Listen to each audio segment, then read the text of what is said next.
고요한 공원, 나른한 오후에 햇살이 수십 년은 좋게 넘었을 벚나무 가지 사이로 부서져 내립니다. 그 아래 낡은 벤치에 한 노인이 앉아 있습니다. 평범하기 그지없는 등산복 차림, 세월의 흔적이 깊게 팬 얼굴에는 무심한 듯 평온함이 깃들어 있습니다. 그의 발치에는 백구 한 마리가 고요히 엎드려 있습니다. 언뜻 보아도 나이가 지긋한 털빛이 군데군데 바랜 진돗개입니다. 하지만 그 움직임 하나하나에는 여전히 굳건한 품위가 서려 있습니다. 바로 그때 정적을 깨고 공원 입구에서부터 요란한 웃음소리와 함께 값비싼 명품으로 치장한 젊은이 무리가 등장합니다. 그들의 발걸음은 오만하고 세상 모든 것이 자신들의 발 아래에 있는 듯한 태도입니다. 그들은 노인과 늙은 개가 앉아있는 벤치 바로 앞에서 멈춰 섭니다. 그리고 무리의 중심에 선 가장 거만해 보이는 청년이 마치 길가의 돌멩이를 걷어차듯 엎드려 있는 진돗개의 등 위에 자신의 비싼 스니커즈를 아무렇지 않게 올려놓습니다. 이 작은 행동, 이 무심한 모욕이 거대한 폭풍의 시작이 될 줄은 이 세상 누구도 알지 못했습니다. 노인의 고요하던 눈빛에 아주 미세하고 차가운 균열이 생기는 순간 그 청년은 자신이 건드린 것이 단순한 늙은 개와 주인이 아니라 국가가 비밀리에 양성한 가장 날카로운 칼날과 그 칼날이 목숨을 걸고 지키는 맹세였다는 사실을 꿈에도 상상하지 못했습니다. 우리는 오늘 짓밟힌 충성심이 어떻게 거대한 제국을 무너뜨리는지, 전장의 영웅이 어떻게 도시의 그림자 속에서 정의를 구현하는지에 대한 이야기를 따라가려 합니다. 은퇴한 특수부대 요원과 그의 늙은 군견, 그들의 마지막 임무가 지금 시작됩니다. 이 이야기는 단순한 복수극이 아닙니다. 이것은 명예와 충성, 그리고 결코 사라지지 않는 전우회에 대한 기록입니다. 야, 편안히 앉으시기 전에 잠시 시간을 내어 영상에 좋아요를 누르고 구독해 주십시오. 제 채널은 유산을 따라서입니다. 이제 조심스럽게 설명해 드리겠습니다. 김민준이라는 이름의 남자는 이제 세상에 없었습니다. 서류상으로 그는 존재했지만 그의 삶은 동해의 작은 해안 마을에서 조용히 멈춰 있었습니다. 그의 이웃들은 그를 그저 인상 좋고 과묵한 은퇴한 공무원 정도로 알고 있었습니다. 매일 아침 같은 시간에 일어나 그의 유일한 가족인 늙은 진돗개, 충록과 함께 해안가를 산책하고 오후에는 공원 벤치에 앉아 말없이 바다를 바라보는 것이 그의 일과의 전부였습니다. 그의 손은 투박하고 굳은 살이 박여 있었지만 그 손으로 충록의 머리를 쓰다듬을 때면 세상에서 가장 부드러운 손길이 되었습니다. 충록 역시 보통의 개가 아니었습니다. 십수년의 세월이 그 탄탄하던 근육을 조금은 무르게 만들고 칠흑 같던 코끝에 색을 바르게 했지만 그 눈빛만은 여전히 맑고 총명했습니다. 그 눈은 보통의 개들이 갖는 주인을 향한 복종 이상의 것을 담고 있었습니다. 그것은 생사를 함께 넘나든 전우만이 가질 수 있는 깊은 신뢰와 이해의 빛이었습니다. 그들의 평화는 마치 잘 짜인 비단 같았습니다. 매일 같은 패턴의 반복이었지만 그 안에는 누구도 침범할 수 없는 그들만의 견고한 역사가 녹아 있었습니다. 민주는 충록의 작은 기침소리 하나에도 상태를 알아차렸고 충록은 민준의 미세한 표정 변화만으로도 그의 감정을 읽어냈습니다. 그들은 말이 필요 없는 사이였습니다. 과거 민준이 해치라는 호출명으로 불리던 시절 그는 국가의 가장 어두운 그림자 속에서 임무를 수행하는 인간 병기였습니다. 수십 개의 가짜 신분과 셀 수 없이 많은 위장 기술, 그리고 목표를 제거하기 위한 냉혹한 기술들이 그의 몸과 마음에 각인되어 있었습니다. 하지만 이제 그 모든 것은 두꺼운 상자 안에 봉인된 채 그의 기억 한 구석에 처박혀 있었습니다. 그는 그 상자를 다시 열게 될 날이 오리라고는 상상조차 하지 않았습니다. 그는 평범한 노인, 김민준으로의 삶에 만족했습니다. 충록의 남은 생을 평온하게 지켜주는 것. 그것이 그에게 남은 유일한 임무라고 생각했습니다. 민준에게 충록은 단순한 반려동물이 아니었습니다. 지옥 같은 전장에서 그의 등을 지켜주던 동료였고, 얼어붙은 설산에서 서로의 천에 의지해 밤을 지새우던 전우였습니다. 그리고 아무도 그의 진짜 모습을 알아주지 않는 세상에서 유일하게 그의 모든 것을 알고 이해해주는 가족이었습니다. 그들의 관계는 군번줄처럼 서로에게 매여 있었습니다. 실제로 충록의 목 안쪽에는 아주 작은 마이크로칩이 삽입되어 있었는데 이는 단순한 동물 등록 칩이 아니었습니다. 그것은 군에서 그의 모든 복무 기록과 의료 기록, 그리고 특수 임무 수행 이력이 담긴 일종의 블랙박스였습니다. 이러한 궁연들은 은퇴 후에도 국가의 특별 관리 대상으로 분류되지만 민주는 자신의 모든 영향력을 동원해 충록을 자신의 곁으로 데려올 수 있었습니다. 국가가 영웅에게 베푸는 마지막 배려였습니다. 그날 오후도 여느 때와 다르지 않았습니다. 민주는 공원 벤치에 앉아 책을 읽고 있었고 충록은 그의 발치에서 평화롭게 졸고 있었습니다. 공원에는 아이들의 웃음소리와 비둘기들이 모이를 좇는 소리가 가득했습니다. 완벽한 평화, 민준이 자신의 모든 것을 바쳐 지키고자 했던 바로 그 평화였습니다. 하지만 그 평화는 곧 깨어질 운명이었습니다. 멀리서부터 들려오는 시끄러운 음악 소리와 저속한 대화들이 점점 가까워졌습니다. 민주는 잠시 책에서 눈을 떼고 소리가 나는 쪽을 바라보았습니다. 그의 눈에 비친 것은 세상의 모든 것을 돈으로 살 수 있다고 믿는 듯한 오만함으로 가득 찬 젊은이들의 모습이었습니다. 그리고 그들의 발걸음은 정확히 자신과 충록이 있는 벤치를 향하고 있었습니다. 민주는 알 수 없는 불길한 예감에 자신도 모르게 충록의 등을 가만히 쓰다듬었습니다. 충록은 주인의 미세한 긴장을 느꼈는지 감고 있던 눈을 살며시 떴습니다. 그들의 평화롭던 세계에 아주 작은 균열이 생기기 시작하고 있었습니다. 그 균열이 거대한 심연이 되어 모든 것을 삼켜버릴 것이라고는 아직 아무도 예측하지 못했습니다.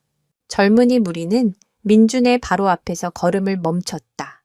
무리의 리더로 보이는 청년 이진우는 값비싼 선글라스를 콧등으로 살짝 내리며 민준과 충록을 위아래로 훑어보았다.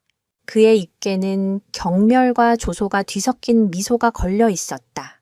그는 대한민국 굴지의 건설사, 유성건설 이 회장의 외아들이었다. 돈과 권력이 주는 무한한 자유 속에서 그는 오만함 외에는 아무것도 배우지 못했다.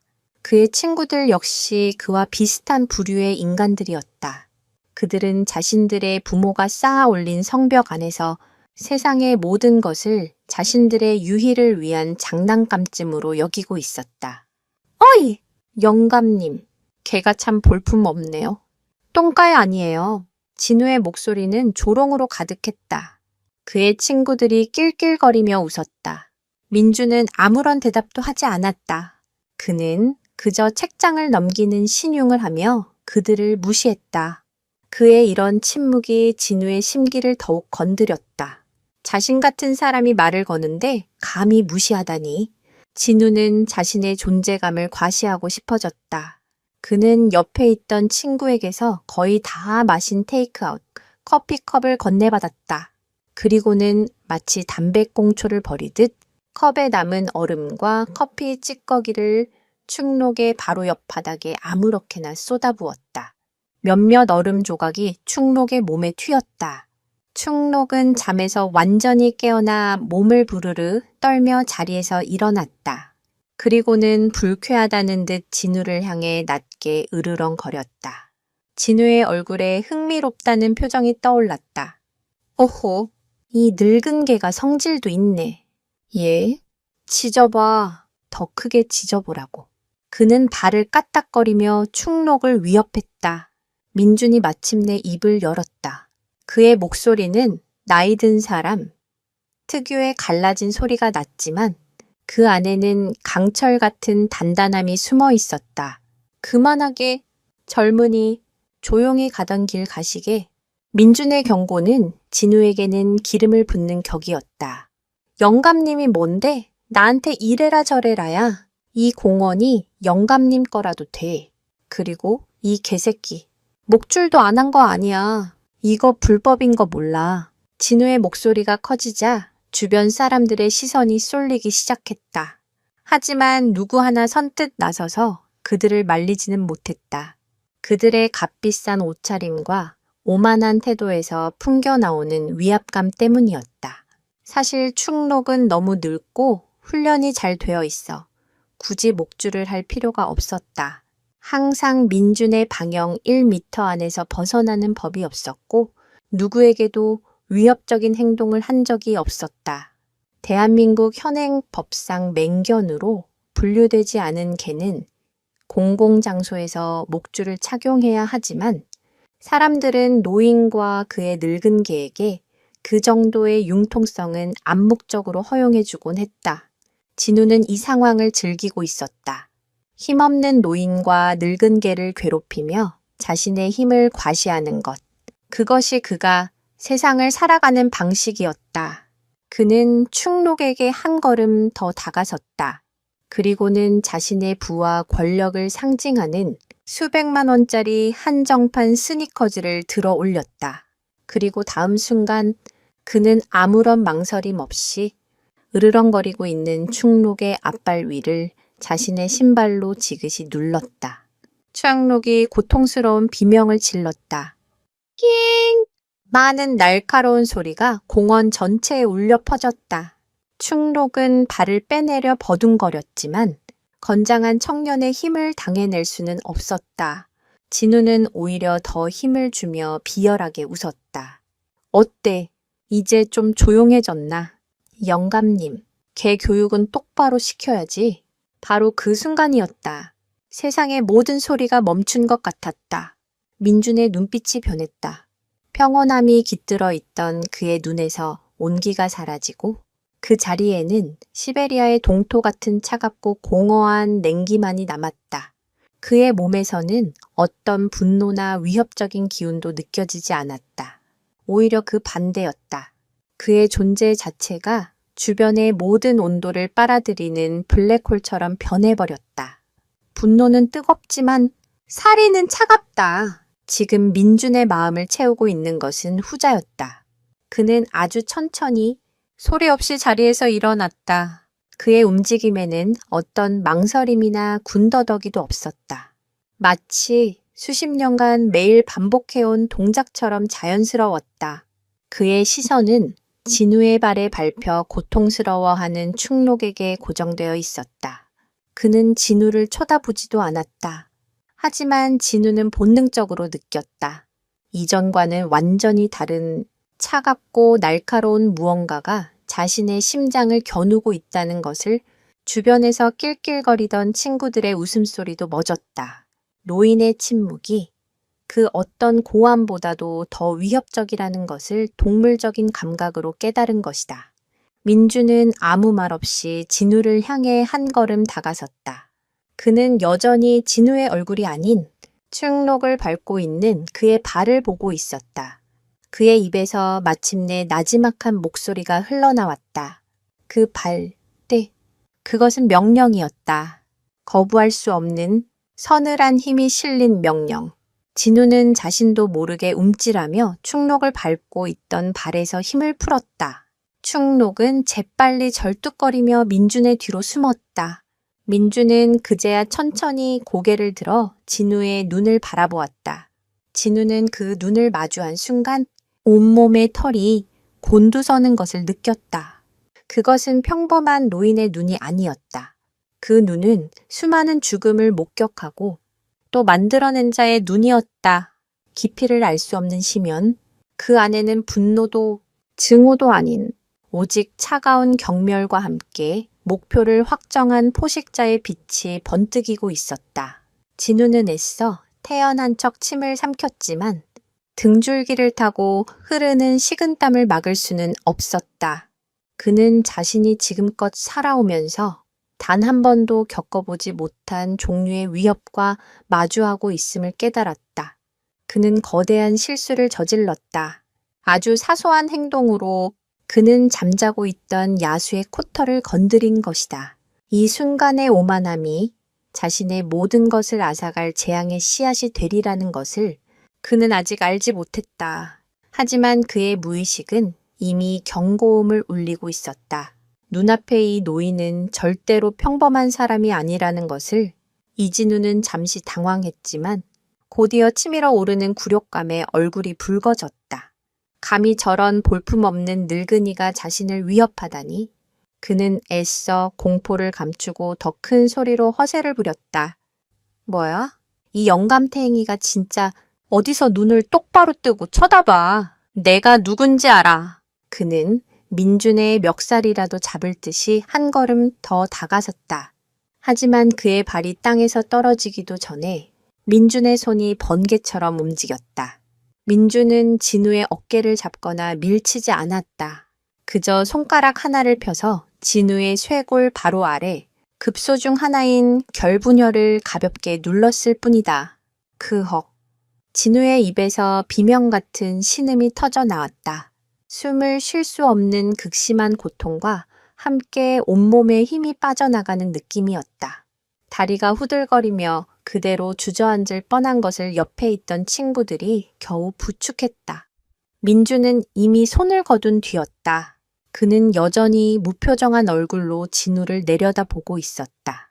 그의 눈은 마치 이것이 첫 번째 경고다라고 말하는 것 같았다.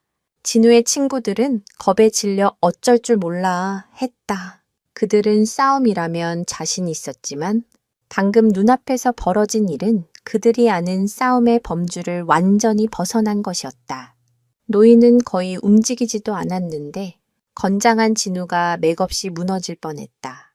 민주는 더 이상 그들에게 관심을 두지 않았다. 그는 몸을 돌려 절뚝거리는 충록의 상태를 살폈다. 충록의 앞발은 부어오르기 시작했고 땅에 디딜 때마다 고통스러운 듯 낑낑거렸다. 민준의 심장이 차갑게 내려앉았다. 그 순간 그의 머릿속에 과거의 기억 하나가 섬광처럼 스쳐 지나갔다. 10여 년 전 눈보라가 몰아치는 아프가니스탄의 험준한 산악지대였다.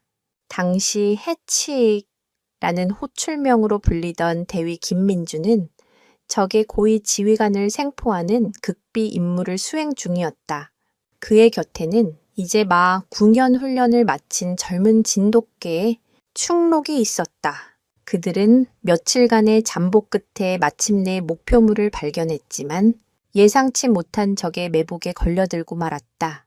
사방에서 총알이 빗발치는 아비규환 속에서 민주는 허벅지에 총상을 입고 쓰러졌다.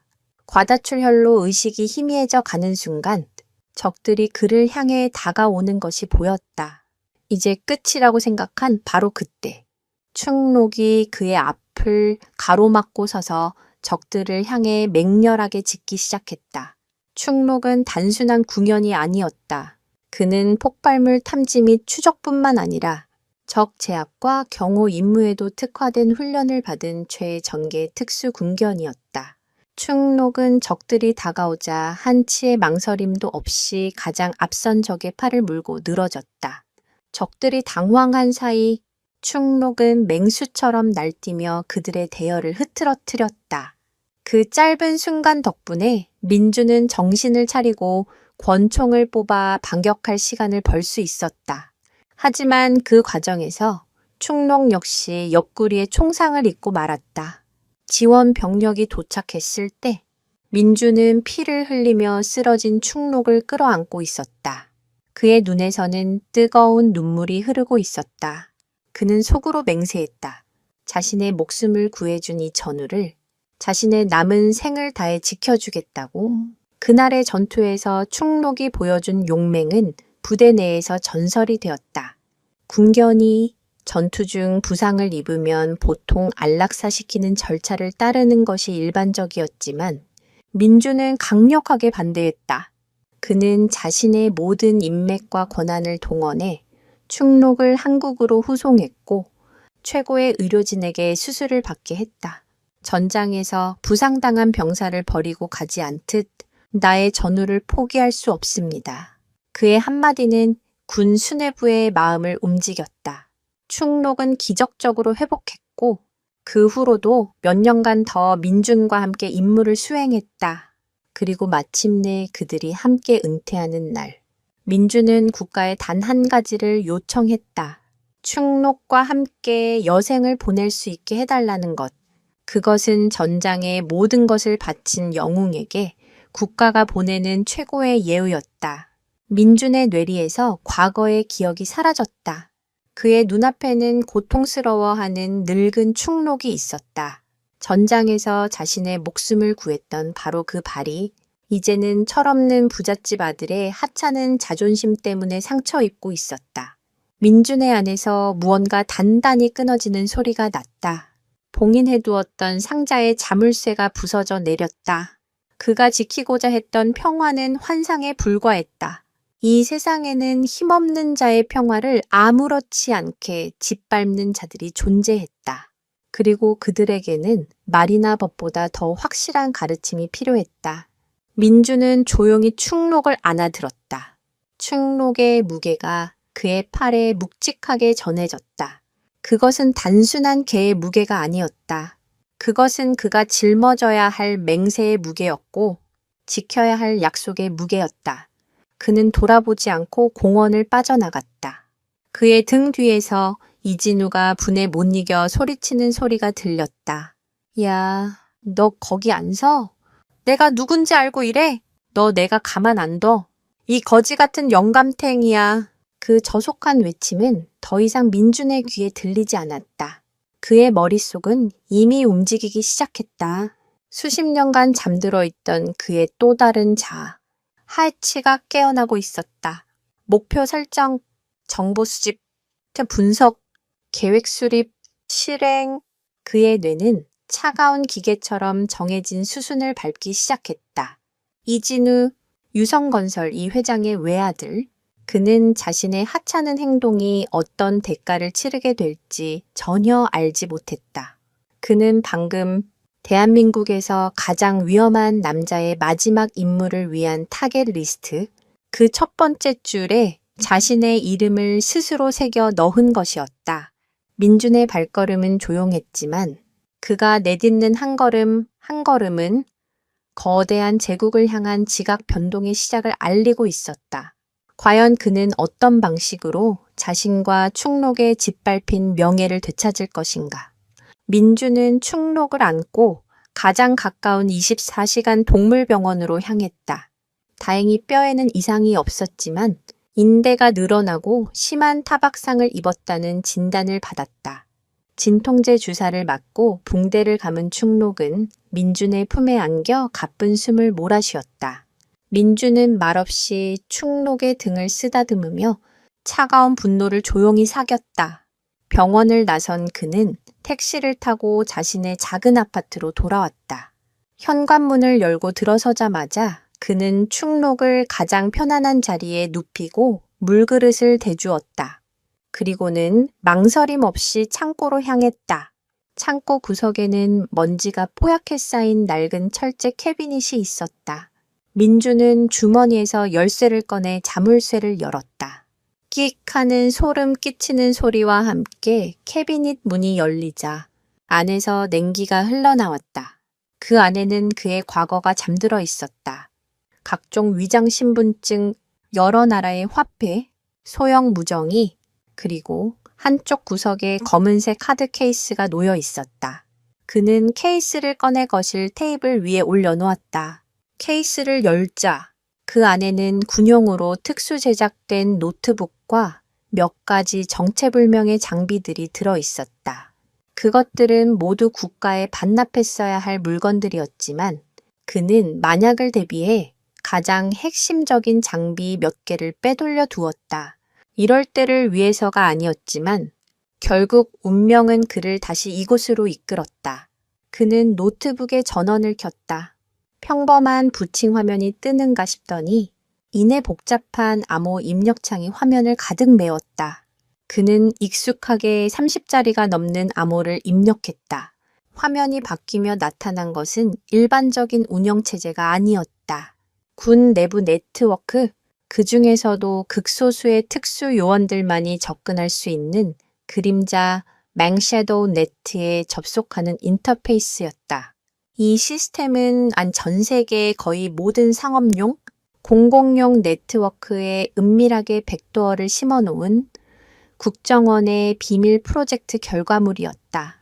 민주는 현역 시절 이 시스템의 최고 등급 접근 권한을 가진 요원 중 한 명이었다.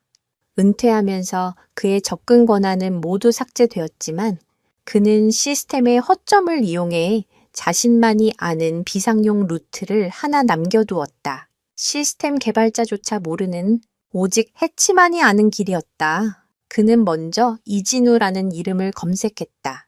순식간에 수십만 건의 데이터가 화면에 쏟아졌다. SNS 계정, 언론 기사, 커뮤니티 게시글 등 공개된 정보들이었다.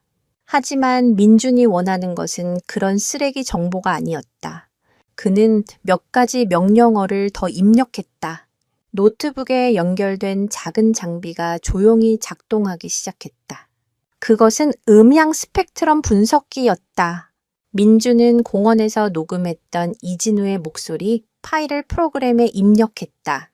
프로그램은 이진우의 목소리 파형, 즉 성문 보이스 프린트를 분석하여 고유 패턴을 추출해냈다. 이 세상에 같은 지문이 없듯 같은 성문도 존재하지 않는다. 이제 민주는 이진우의 성문을 키 값으로 사용하여 그림자망을 다시 검색하기 시작했다. 통신사 서버, 금융기관의 콜센터 녹취록, 심지어는 스마트폰의 음성인식 비서 서비스 데이터베이스까지 그림자망은 이진우의 목소리가 기록된 모든 곳을 샅샅이 뒤졌다. 몇 분이 채 지나지 않아 결과가 나왔다. 그의 모든 통화 기록, 금융거래 내역, 개인 일정, 주고받은 이메일과 메시지까지 이진우라는 인간의 모든 것이 민준의 모니터 위에 펼쳐졌다. 그는 마치 신의 자리에서 한 인간의 삶을 관람하는 듯한 기분을 느꼈다. 민준은 방대한 데이터를 훑어보며 이진우의 관계망과 약점을 분석하기 시작했다. 그는 이진우뿐만 아니라 그날 공원에서 함께 있던 친구들의 신상까지 모두 파악했다. 한 명은 유명 로펌 대표의 아들이었고 다른 한 명은 현직 국회의원의 아들이었다. 모두 법과 사회의 감시망 위에서 살아가는 특권층이었다. 민준의 입가에 차가운 미소가 번졌다. 완벽한 사냥감들이었다. 그들은 자신들이 얼마나 취약한 유리성 안에서 살고 있는지 전혀 모르고 있었다. 민준은 이진우의 통화 기록에서 흥미로운 점을 발견했다. 그는 최근 에코바이오라는 신생 제약회사 주식을 대량으로 사들이고 있었다. 그리고 그와 통화하는 상대는 유성건설의 자금 담당 임원이었다. 무언가 수상한 냄새가 났다. 민주는 그림자망을 통해 유성건설의 내부 회계 자료에 접근했다. 보안 시스템은 철통 같았지만 해치에게는 종이성에 불과했다. 그는 회계 장부에서 거액의 비자금이 에코바이오로 흘러 들어간 정황을 포착했다. 전형적인 주가, 조작과 비자금 세탁의 패턴이었다. 이진우와 그의 아버지는 곧 발표될 임상시험 결과를 미리 알고 주가를 띄워 막대한 시세 차익을 챙긴 뒤 비자금을 합법적인 돈으로 바꾸려는 속셈이었던 것이다. 민주는 사냥의 방향을 정했다. 그는 이진우를 직접적으로 공격하지 않을 것이다. 그것은 너무 시시하고 뒤탈이 남을 수 있었다. 그는 그의 주변부터 그가 믿고 의지하는 모든 것을 하나씩 무너뜨릴 것이다. 그의 돈, 그의 친구, 그의 가족, 그리고 마지막에는 그가 쌓아 올린 오만함의 성이 스스로 무너져 내리는 것을 지켜볼 것이다. 그것이 해치의 방식이었다. 적을 죽이는 것이 아니라 적의 세계를 파괴하는 것. 그는 먼저 그날 함께 있던 로펌 대표의 아들, 최 변호사의 아들을 첫 번째 목표로 삼았다. 그의 SNS에는 여자들과의 문란한 파티 사진과 마약 흡입을 암시하는 글들이 가득했다. 그리고 그의 이메일에는 로펌의 기밀 정보를 이용해 부당한 이익을 챙긴 증거들이 남아 있었다. 민주는 그 증거들을 익명으로 몇몇 언론사와 검찰 내부 정보원에게 전송했다. 그는 추적을 피하기 위해 여러 국가의 서버를 경유하는 다중 프록시와 데이터 암호화 기술을 사용했다. 이제 주사위는 던져졌다.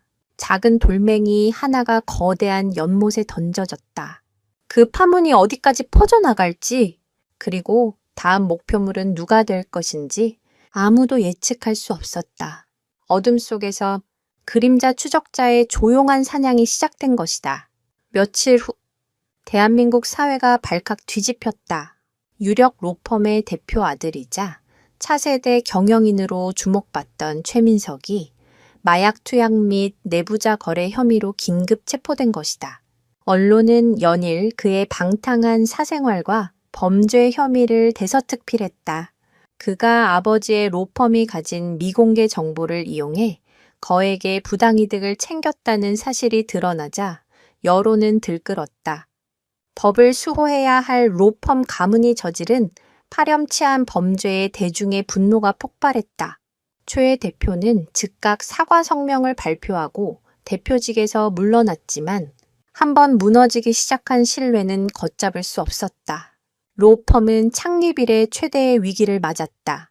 서울의 한 고급 클럽 VIP 룸에서 이진우는 불안한 표정으로 술잔을 기울이고 있었다. 며칠 전 공원에서 함께 있던 친구가 하루아침에 범죄자로 전락하는 것을 보며 그는 혼란에 빠졌다. 젠장, 최민석 그 새끼 원래 약하는 건 알았지만 이렇게 한 방에 훅 갈 줄이야. 대체 누가 꼰지른 거지? 그의 말에 맞은편에 앉아있던 국회의원의 아들 박성훈이 맞장구를 쳤다. 그러게 말이야. 언론에 터진 자료들을 보면 완전 작정하고 덤벼든 것 같던데. 보통 놈이 아니야.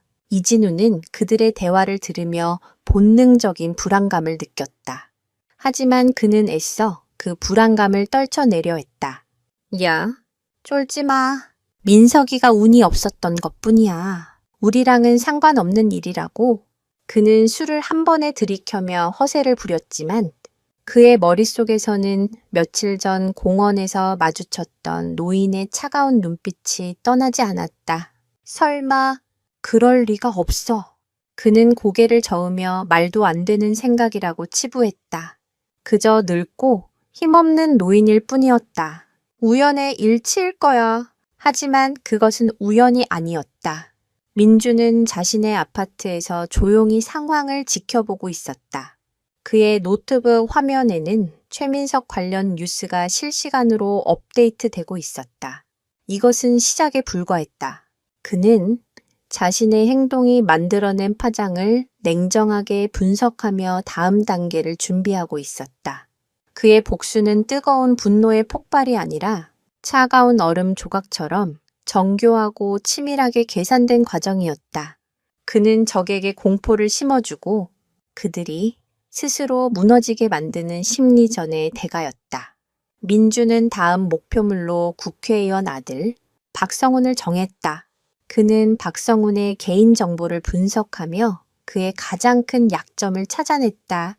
박성훈은 겉으로는 아버지의 후광을 잇고 반듯한 청년 행세를 하고 있었지만 뒤에서는 불법 스포츠 도박 사이트의 자금 세탁에 깊숙이 관여하고 있었다. 그는 아버지의 정치 자금 중 일부를 빼돌려 이 도박 자금에 투자했고 심지어는 아버지의 보좌관들과 결탁하여 이권을 챙기고 있었다. 민주는 박성훈과 보좌관들이 나눈 텔레그램 대화 내용을 확보했다. 거기에는 자금 세탁의 구체적인 방법과 이익 분배에 대한 논의가 고스란히 담겨 있었다. 또한 그들이 나눈 대화 중에는 이번 선거만 잘 넘기면 아버지는 장관 자리 예약이야. 그럼 우리 세상이 되는 거지. 와 같은 그들의 검은 야망을 드러내는 내용도 포함되어 있었다. 이는 단순한 도박 사건을 넘어 대한민국 정치계를 뒤흔들 수 있는 거대한 스캔들로 번질 수 있는 휘발성 강한 증거였다. 민주는 이번에는 다른 방법을 사용하기로 했다. 언론에 터뜨리는 것은 너무 시끄럽고 자신의 흔적을 남길 위험이 있었다. 그는 박성훈의 아버지, 박 의원의 가장 강력한 정적 장띠에게 이 자료를 익명으로 보냈다. 박 의원은 청렴하고 깨끗한 이미지로 대중의 지지를 받고 있는 인물이었다.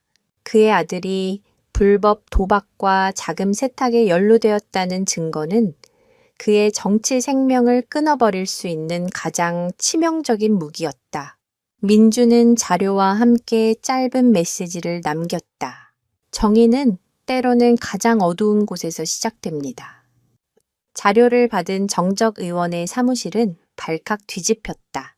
그들은 이 자료가 어디서 왔는지 알 수 없었지만 그 내용이 100% 사실이라는 것은 금방 확인할 수 있었다. 며칠 뒤 국회 본회의장에서 박 의원의 정적은 대정부 질문 도중 이 폭탄을 터뜨렸다.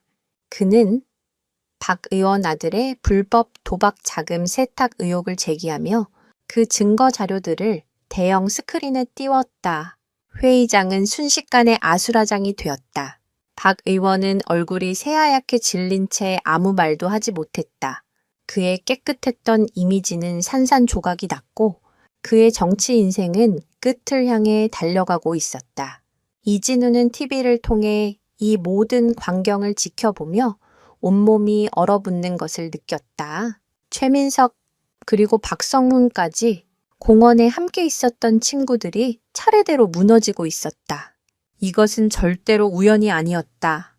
그의 머릿속에 공포가 싹트기 시작했다. 누군가가 자신들을 노리고 있다. 보이지 않는 곳에서 자신들의 모든 것을 꿰뚫어 보고 있는 존재가 있다. 그는 미친 듯이 머리를 굴리기 시작했다. 대체 누구일까? 자신에게 원한을 가질 만한 사람이 누가 있지? 수많은 얼굴들이 스쳐 지나갔지만 하나로 모아지지는 않았다. 그러다 문득 그의 뇌리에 한 장면이 다시 떠올랐다. 늙은 개를 끌어안고 돌아서던 노인의 뒷모습, 그리고 자신을 향해 돌아보던 그 차갑고 공허한 눈빛. 설마 그 영감. 이진우는 중얼거렸다. 말도 안 된다고 생각하면서도 심장이 미친 듯이 뛰기 시작했다. 그는 자신들의 완벽해 보이던 세계에 첫 번째 균열이 생겼음을, 그리고 그 균열이 점점 더 커져 모든 것을 삼키려 하고 있음을 비로소 깨닫기 시작했다. 그는 이 보이지 않는 적의 정체를 밝혀내야만 했다. 그렇지 않으면 다음 차례는 바로 자신이 될 것이라는 끔찍한 예감이 그의 온몸을 덮쳐왔다. 과연 이진우는 자신을 조여오는 그림자의 정체를 파악할 수 있을까? 아니면 그 역시 다른 친구들처럼 속수무책으로 무너지고 말 것인가? 이진우는 공포에 휩싸였지만 그의 오랜 습관인 오만함은 그 공포를 이성적인 판단이 아닌 분노로 바꾸어 놓았다. 감히 누군가가 자신과 자신의 친구들을 상대로 이런 짓을 벌인다는 사실에 그는 참을 수 없는 모욕감을 느꼈다. 그는 이 보이지 않는 적을 찾아내어 자신의 발 아래 꿀리고 짓밟아 버리겠다고 다짐했다. 그는 여전히 그 배후에 공원에 노인이 있을 것이라는 생각은 차마 하지 못했다. 그의 상식으로는 한낱 늙은이가 이런 치밀하고 파괴적인 일을 벌일 능력이 있다고 상상조차 할 수 없었기 때문이다. 그는 분명 자신이나 아버지의 사업에 원한을 품은 경쟁사 혹은 정치적인 적의 소행일 것이라고 짐작했다. 젠장할 대체 어떤 새끼야? 그는 자신의 펜트하우스에서 값비싼 양주를 병째 들이켜며 소리쳤다. 수백만 원짜리 크리스탈 잔이 그의 손에서 박살 나 바닥에 흩어졌다. 그의 눈은 분노와 불안으로 충혈되어 있었다. 그는 아버지인 이 회장에게 전화를 걸었다. 아버지, 지금 우리를 노리는 놈들이 있어요. 민석이네랑 성훈이네가 당했다고요. 다음은 우리 차례일지도 몰라요. 전화기 너머로 들려오는 이 회장의 목소리는 그러나 의외로 침착했다. 진우야, 호들갑 떨지 마라. 그놈들이야. 원래 행실이 불량해서 언젠가 터질 일이었다. 그리고 우리 유성건설은 그렇게 호락호락하지 않아. 네가 쓸데없는데 신경 끄고 에코바이오 건이나 잘 챙겨. 그게 우리 미래다. 이 회장은 아들의 경고를 심각하게 받아들이지 않았다. 그는 수십 년간 정재계를 주무르며 온갖 비바람을 겪어온 인물이었다. 그는 자신의 제국이 익명의 그림자 따위에게 흔들릴 것이라고는 조금도 생각하지 않았다.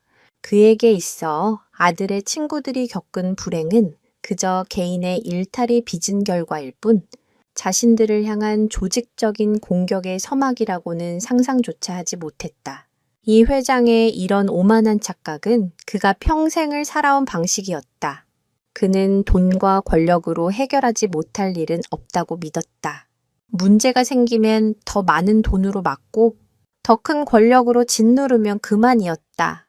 그는 자신의 주변에 철옹성 같은 방어막을 쳐두었다고 확신했다. 최고의 변호사들, 충성스러운 부하들, 그리고 뇌물로 엮인 정치인과 공무원들, 그 어떤 공격도 이 방어막을 뚫을 수 없다고 믿어 의심치 않았다. 이진우 역시 아버지의 자신감에 조금은 안정을 되찾았다. 그래? 아버지가 누군데? 대한민국을 움직이는 분이야. 고작 좀도둑 같은 놈들이 뭘 어쩌겠어? 그는 무너진 친구들을 어리석고 운이 없는 자들이라 치부하며 자신은 다를 것이라고 생각했다. 그는 자신이 가진 힘과 배경이 모든 위협으로부터 자신을 지켜줄 것이라고 맹신했다. 그들은 자신들 주위에 폭풍이 몰려오고 있음을 전혀 깨닫지 못한 채 자신들의 성 안에서 파티를 계속하고 있었다. 바로 그 시각 민주는 자신의 작은 아파트에서 유성건설의 철옹성을 해체할 다음 계획을 세우고 있었다. 그는 이 회장과 이진우의 오만함이 그들의 가장 큰 약점이라는 것을 정확히 꿰뚫어 보고 있었다. 그들은 자신들이 공격받고 있다는 사실조차 제대로 인지하지 못하고 있었다. 이것은 민준에게 최고의 환경을 제공해 주었다. 그는 마치 안개 속에서 저격총의 스코프로 목표물을 조준하는 저격수처럼 완벽한 우위 속에서 사냥을 계속할 수 있었다. 민주는 유성건설이 최근 진행하고 있는 대규모 재개발 사업에 주목했다.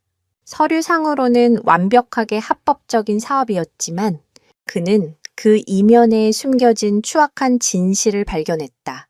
유성건설은 사업 부지에 살고 있던 철거민들을 쫓아내기 위해 용역 깡패들을 동원했고 그 과정에서 폭력과 협박, 심지어는 의문의 방화 사건까지 일어났다는 정황을 포착했다.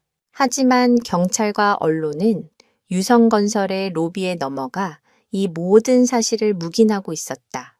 희생자들의 절규는 거대한 자본의 힘 앞에 철저히 짓밟히고 있었다. 민주는 그림자망을 통해 당시 사건 현장에 있었던 용역 깡패들의 통화 기록과 CCTV 영상들을 확보했다. 거기에는 유성건설의 고위 임원이 직접 폭력을 사주하는 내용과 사건을 덮기 위해 경찰 간부에게 돈을 건네는 장면이 생생하게 담겨 있었다.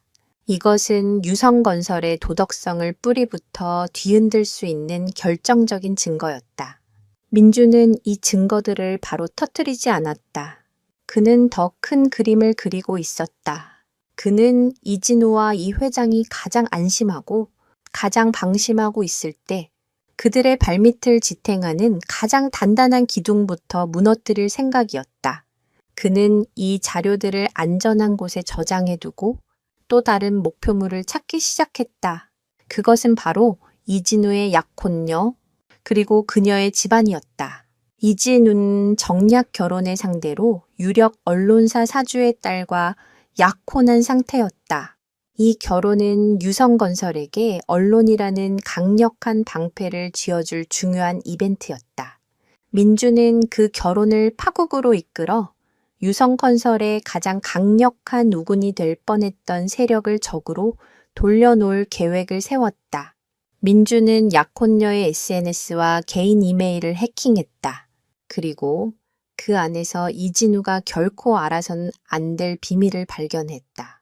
그녀는 이진우 몰래 다른 남자와 밀회를 즐기고 있었고 그 상대는 놀랍게도 유성건설의 가장 큰 경쟁사 사장의 아들이었다. 민준의 입가에 다시 한번 차가운 미소가 걸렸다.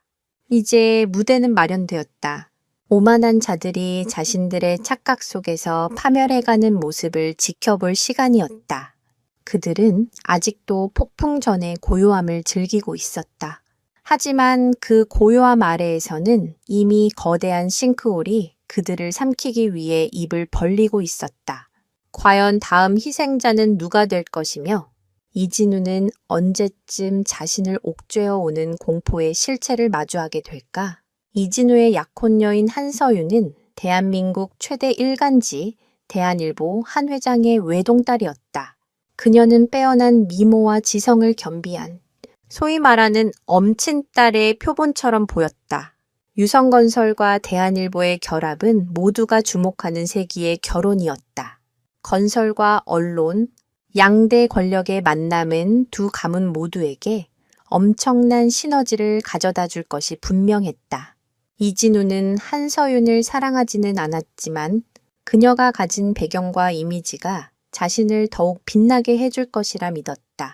민주는 한서윤과 그녀의 내연남인 태아그룹 아들 강지혁이 주고받은 은밀한 메시지와 사진들을 확보했다. 그 안에는 이진우를 조롱하고 두 가문의 결합을 이용해 자신들의 이익을 챙기려는 계획까지 담겨 있었다. 민주는 이 자료를 어떻게 사용하는 것이 가장 효과적일지 고민했다. 그는 단순히 이진우에게 이 사실을 폭로하는 것만으로는 부족하다고 생각했다. 그는 이 사건을 통해 유성건설과 대한일보 그리고 태아그룹까지 세 개의 거대한 세력이 서로를 물어뜯게 만들어야 했다. 그는 치밀한 계획을 세웠다. 그는 먼저 한서윤과 강지혁이 밀회 장소로 자주 이용하는 호텔의 최상위 스위트룸 예약 내역을 확인했다. 그리고 그들이 다음번에 만날 날짜와 시간을 정확히 예측해냈다. 그날이 오기를 기다리며 그는 또 다른 준비를 했다. 그는 익명의 제보자인 척 몇몇 인터넷 연예 매체와 증권가 정보지 기자들에게 곧 엄청난 스캔들이 터질 것이라는 암시를 흘렸다. 재벌과 세기의 결혼, 그 이면에 숨겨진 충격적인 진실과 같은 자극적인 문구로 그들의 호기심을 자극했다. 마침내 약속의 날이 되었다. 민주는 자신이 직접 현장에 나서는 대신 그가 오랫동안 관리해온 정보원 중 한 명을 이용했다. 그는 전직 국정원 요원으로 민준에게 큰 빚을 진 적이 있는 인물이었다. 민주는 그에게 호텔 이름과 시간, 그리고 방 번호를 알려주며 결정적인 장면을 놓치지 말라는 짧은 지시만 내렸다. 한편 민주는 또 다른 작업을 동시에 진행했다. 그는 이진우의 비서 휴대폰을 해킹하여 그날 저녁 같은 호텔 레스토랑에 이진우의 이름으로 예약을 잡아두었다. 약혼녀와의 저녁 식사를 위한 깜짝 이벤트인 것처럼 위장했다. 그리고 예약 시간 직전 마치 한서윤이 보낸 것처럼 오빠, 나 먼저 방에 올라와 있어. 깜짝 선물이 있으니 최미급 1호로 와줘. 라는 메시지를 이진우에게 보냈다. 모든 덫이 설치되었다. 이제 배우들이 무대 위로 올라올 시간이었다. 한서윤과 강지혁은 호텔 스위트룸에서 둘만의 시간을 보내고 있었다. 한편 호텔 로비에는 특종 냄새를 맡은 기자들이 잠복하고 있었다. 그리고 잠시 후 이진우가 의기양양한 표정으로 호텔에 들어섰다. 그는 약혼녀가 준비한 깜짝 선물을 기대하며 천일계 1호로 향했다. 이진우가 1501호 방문을 열었을 때 그의 눈앞에 펼쳐진 것은 믿을 수 없는 광경이었다. 자신의 약혼녀가 경쟁사 그룹의 아들과 한 침대에 있는 모습. 그의 머릿속이 하얗게 변했다. 분노가 치밀어 오르기도 전에 등 뒤에서 터지는 카메라 플래시 세례에 그는 정신을 차렸다. 기자들이 어떻게 알았는지 복도에 진을 치고 이 충격적인 장면을 찍고 있었던 것이다. 이진우 씨, 약혼녀의 외도 현장을 덮친 심정이 어떠십니까? 한서윤 씨, 태아그룹 강지혁 씨와는 어떤 관계입니까? 질문들이 쏟아졌지만 누구도 제대로 대답할 수 없었다. 상황은 순식간에 아수라장이 되었다. 이진우는 강지혁에게 주먹을 날렸고 한서윤은 비명을 질렀다. 이 모든 장면은 기자들의 카메라에 고스란히 담겼다. 다음 날, 대한민국은 새 재벌가의 추악한 스캔들로 떠들썩했다. 유성건설, 대한일보, 태아그룹의 주가는 동시에 폭락했다. 대한일보는 사주의 딸이 저지른 스캔들을 덮기 위해 다른 언론사들을 압박했지만 이미 인터넷을 통해 퍼져나간 사진과 영상을 막을 수는 없었다. 오히려 언론을 통제하려 했다는 사실이 알려지면서 여론의 문매를 맞았다. 분노한 이 회장은 태아그룹과의 모든 거래를 끊겠다고 선언했고 태아그룹 역시 유성건설의 비리를 폭로하겠다며 맞불을 놓았다. 한때 대한민국 경제를 주름잡던 세계의 거대한 가문이 한 남자가 설계한 무대 위에서 서로를 향해 진흙탕 싸움을 벌이기 시작한 것이다. 이진우는 페인처럼 자신의 펜트하우스에 틀어박혔다. 그는 약혼녀에게 배신당한 슬픔보다 전 국민 앞에서 망신을 당했다는 굴욕감에 몸서리쳤다. 최민석, 박성훈, 그리고 이제는 자신까지. 이것은 명백한 공격이었다. 하지만 대체 누가 어떻게 이런 일을 벌일 수 있단 말인가. 그는 자신의 모든 동선과 통신 기록이 완벽하게 노출되었다는 공포에 휩싸였다. 자신을 둘러싼 모든 것이 불신스러워졌다. 비서, 운전기사, 심지어는 가족까지도 의심의 눈초리로 보게 되었다. 그의 머릿속에 다시금 그 노인의 얼굴이 떠올랐다. 그때는 말도 안 되는 상상이라고 치부했지만 이제는 그 가능성을 무시할 수 없었다. 그는 자신의 주변에서 일어난 모든 불행이 그 노인과 개를 모욕했던 그날 이후부터 시작되었다는 것을 깨달았다. 그는 떨리는 손으로 비서를 불렀다. 그날 그 공원 CCTV 영상 전부 다 구해와 그 영감탱이를 찾아내야겠어. 당장. 이진우는 마침내 자신을 옥죄는 그림자의 희미한 윤곽을 쫓기 시작했다. 그는 아직 자신이 상대하는 존재가 얼마나 무서운 인물인지 알지 못했다. 하지만 그는 처음으로 반격을 준비하기 시작했다. 보이지 않는 적을 향한 그의 첫 번째 추적. 과연 그는 CCTV 영상 속에서 무엇을 발견하게 될까? 그리고 그의 어설픈 반격은 잠자던 야수를 더욱 흉포하게 만들 뿐이라는 사실을 언제쯤 깨닫게 될까? 이진우의 지시를 받은 유성건설의 해결사 팀이 움직이기 시작했다. 그들은 돈과 인맥을 이용해 공원 주변의 모든 공공 및 사설 CCTV 영상을 긁어모았다. 그날 그 시간대의 영상을 확보하는 것은 어려운 일이 아니었다. 이진우는 초조하게 결과를 기다리며 며칠 밤을 새웠다. 마침내 분석을 마친 팀장에게서 연락이 왔다.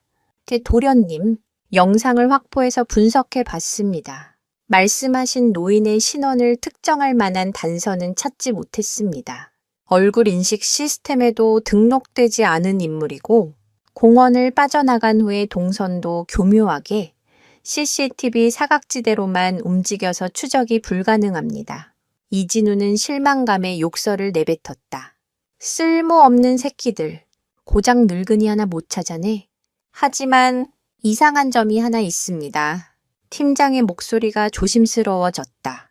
노인이 공원을 빠져나가면서 잠시 뒤를 돌아보는 장면이 있는데 그때 공원 입구에 있는 CCTV 카메라를 정확히 쳐다봅니다.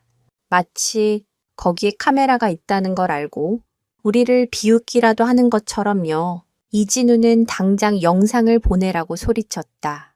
몇 분 후 그의 휴대폰으로 영상 파일이 전송되었다. 그는 떨리는 손으로 영상을 재생했다. 화면 속에는 늙은 개를 안고 걸어가는 노인의 뒷모습이 보였다. 그러다 그가 잠시 멈춰서서 고개를 돌렸다. 영상의 화질은 좋지 않았지만 이진우는 똑똑히 볼 수 있었다. 화면 너머의 자신을 꿰뚫어 보는 듯한 그 차갑고 냉소적인 눈빛을, 그 눈빛은 그래, 나다. 네가 찾는 사람이 바로 나다라고 말하고 있었다. 그리고 노인은 희미하게 미소를 짓는 것처럼 보였다. 그 미소를 본 순간 이진우는 온몸의 피가 차갑게 식는 것을 느꼈다. 공포가 그의 온몸을 지배했다. 이것은 단순한 원한 관계가 아니었다. 상대방은 자신의 모든 것을 알고 있으며 이 모든 상황을 즐기고 있었다. 그는 자신이 거대한 거미줄에 걸린 한 마리 나비에 불과하다는 사실을 깨달았다. 그는 즉시 팀장에게 다시 전화를 걸었다. 그 영감 평범한 놈이 아니야. 어떻게든 찾아내. 돈은 얼마가 들어도 상관없어. 흥신소든 뭐든 전부 동원해서 그 새끼를 내 앞에 끌고 와. 이제 이진우의 머릿속은 복수심과 공포로 뒤엉켜 있었다. 그는 자신이 피해자라고 생각했다. 감히 자신을 능멸하고 자신의 삶을 망가뜨린 그 노인을 절대로 용서할 수 없었다. 그는 자신이 가진 모든 힘을 동원해서라도 그를 찾아내 대가를 치르게 하겠다고 결심했다. 한편 민주는 이진우의 움직임을 손바닥 보듯 들여다보고 있었다. 그는 유성건설의 보안팀 네트워크에 이미 오래전에 침투해 있었다. 그들이 CCTV를 찾기 시작했을 때부터 그들의 모든 통신 내용을 감청하고 있었다. 이진우가 자신을 찾기 위해 혈안이 되어 있다는 사실을 알았을 때 그는 계획대로 일이 진행되고 있음을 확인했다. 그는 일부러 CCTV에 자신의 얼굴을 노출했다. 그것은 이진우를 향한 초대장이었다. 나를 찾아봐라. 네가 가진 힘으로 나를 잡을 수 있는지 시험해봐라. 민주는 이진우가 자신을 찾기 위해 불법적인 방법을 동원할 것이라고 확신했다. 그리고 그것이 바로 그가 파놓은 또 다른 함정이었다. 그는 이진우가 흥신소나 용역 깡패들을 고용할 때까지 기다렸다. 며칠 후 그의 예상대로 이진우는 강남 일대에서 가장 악질적이기로 소문난 해결사 업체에 거액의 돈을 주고 민준을 찾아내 처리해달라고 의뢰했다. 그들의 손에 들려 있는 것은 민준의 CCTV 캡처 사진 한 장뿐이었다. 민준은 그들의 움직임을 역추적하기 시작했다. 그는 해결사 업체의 서버를 해킹하여 그들의 신상 정보와 활동 내역, 그리고 이진우와의 계약 내용까지 모두 파악했다. 이제 공수는 완전히 역전되었다. 쫓는 자는 사실 쫓기고 있었고 덫을 놓는 자는 더 큰 덫 안으로 걸어 들어가고 있었다. 민주는 자신의 거주지를 일부러 노출시켰다. 그는 동네 마트에서 장을 보거나 충록과 함께 병원을 가는 등 평범한 동선을 따라 움직이며 그들이 자신을 발견하기 쉽게 만들었다. 마침내 며칠 뒤 해결사들이 민준의 낡은 아파트를 찾아냈다. 그들은 민준이 혼자 사는 힘없는 노인이라고 판단하고 이를 쉽게 생각했다. 그날 밤 건장한 남자 3명이 민준의 집 문 앞에 섰다. 그들의 손에는 둔기가 들려 있었다. 영감, 문 열어. 이진우 도련님이 보내서 왔다. 그들은 문을 부술 듯이 두드리며 소리쳤다. 하지만 안에서는 아무런 대답도 들려오지 않았다. 그들이 잠금 장치를 부수고 문을 열려고 하는 순간 등 뒤에서 소름 끼치도록 차가운 목소리가 들렸다. 나를 찾았나? 3명의 남자가 화들짝 놀라 뒤를 돌아보았다. 어두운 복도 끝. 그림자 속에서 민준이 소리 없이 서 있었다. 그가 언제부터 거기에 있었는지 아무도 눈치채지 못했다. 그의 손에는 아무것도 들려있지 않았지만 그가 뿜어내는 기운은 잘 벼려진 칼날처럼 서늘했다. 이 영감탱이가 가장 앞에 있던 남자가 욕설을 뱉으며 민준에게 달려들었다. 하지만 그의 주먹이 민준의 얼굴에 닿기도 전에 민준은 반보 옆으로 비켜서며 그의 팔꿈치 관절을 가볍게 쳤다.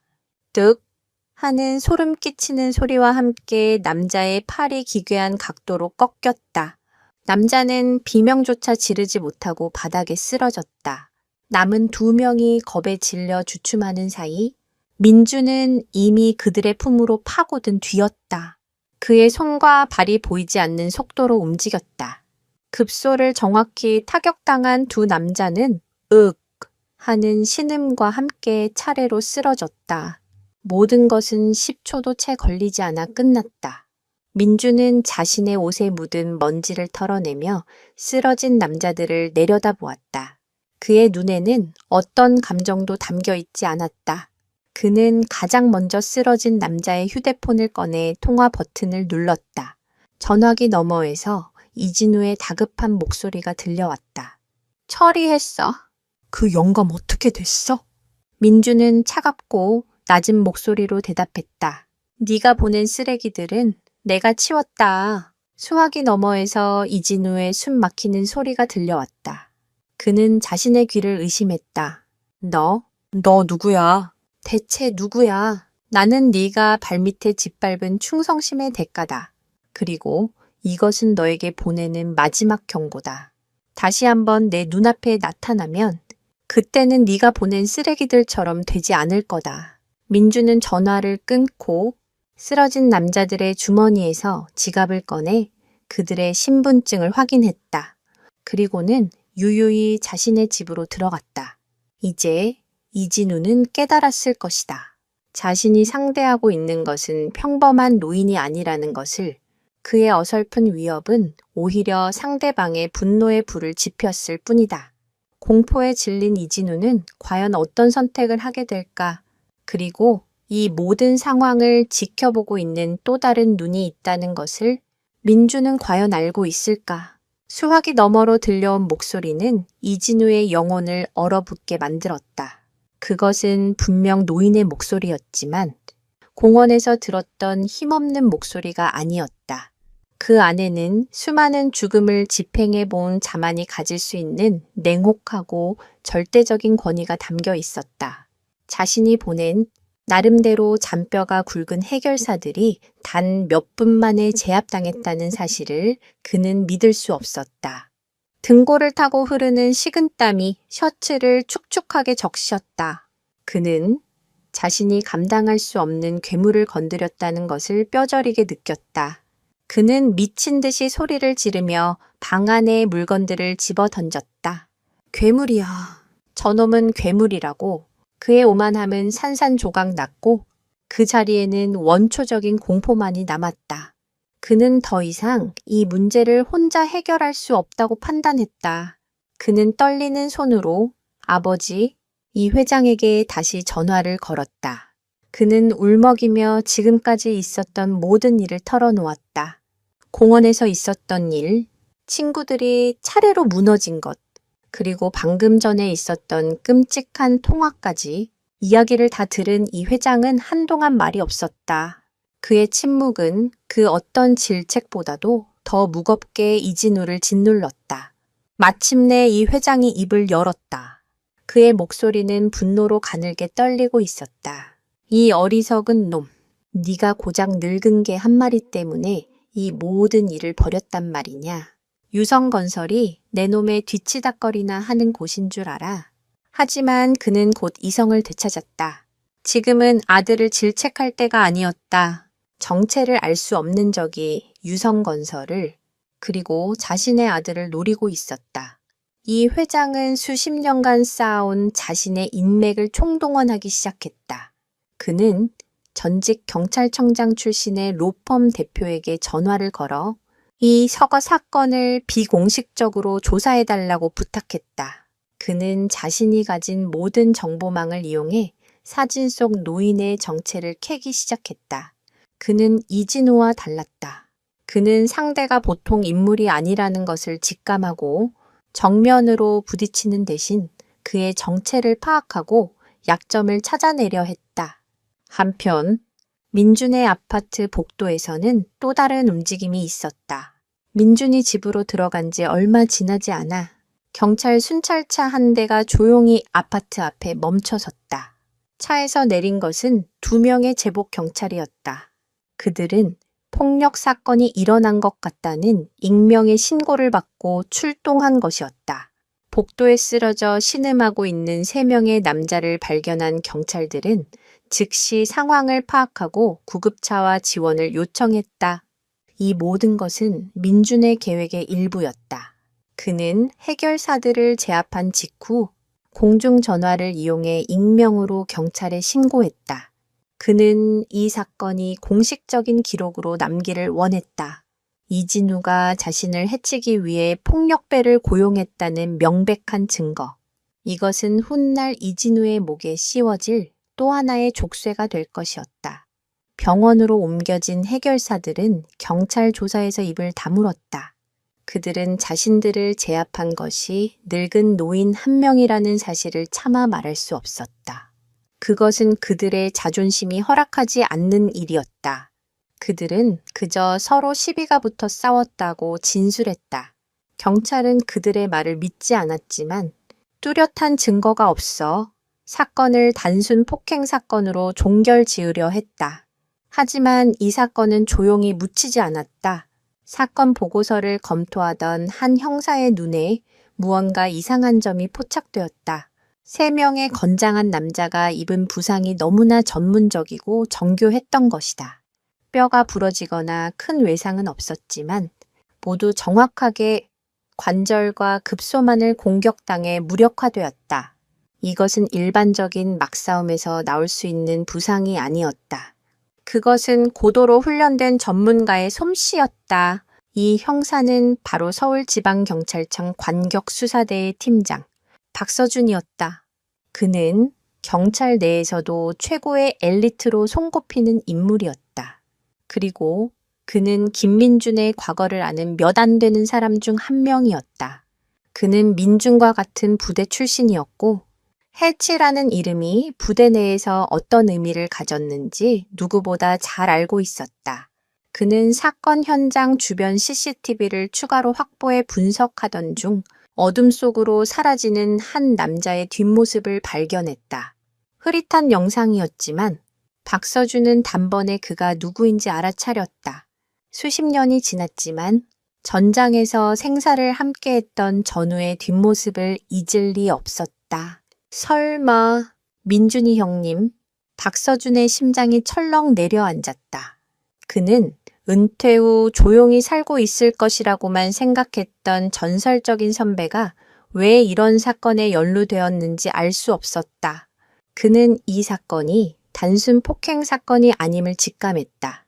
그는 부하들에게 이 사건을 재조사하라고 지시하는 한편 비공식적으로 민준의 행방을 쫓기 시작했다. 그는 친구로서 그리고 형사로서 이 사건의 진실을 파헤쳐야만 했다. 그는 민준이 어떤 이유 없이 이런 일을 벌일 사람이 아니라는 것을 알고 있었다. 하지만 동시에 그가 한번 목표로 삼은 것은 결코 놓치지 않는다는 사실도 알고 있었다.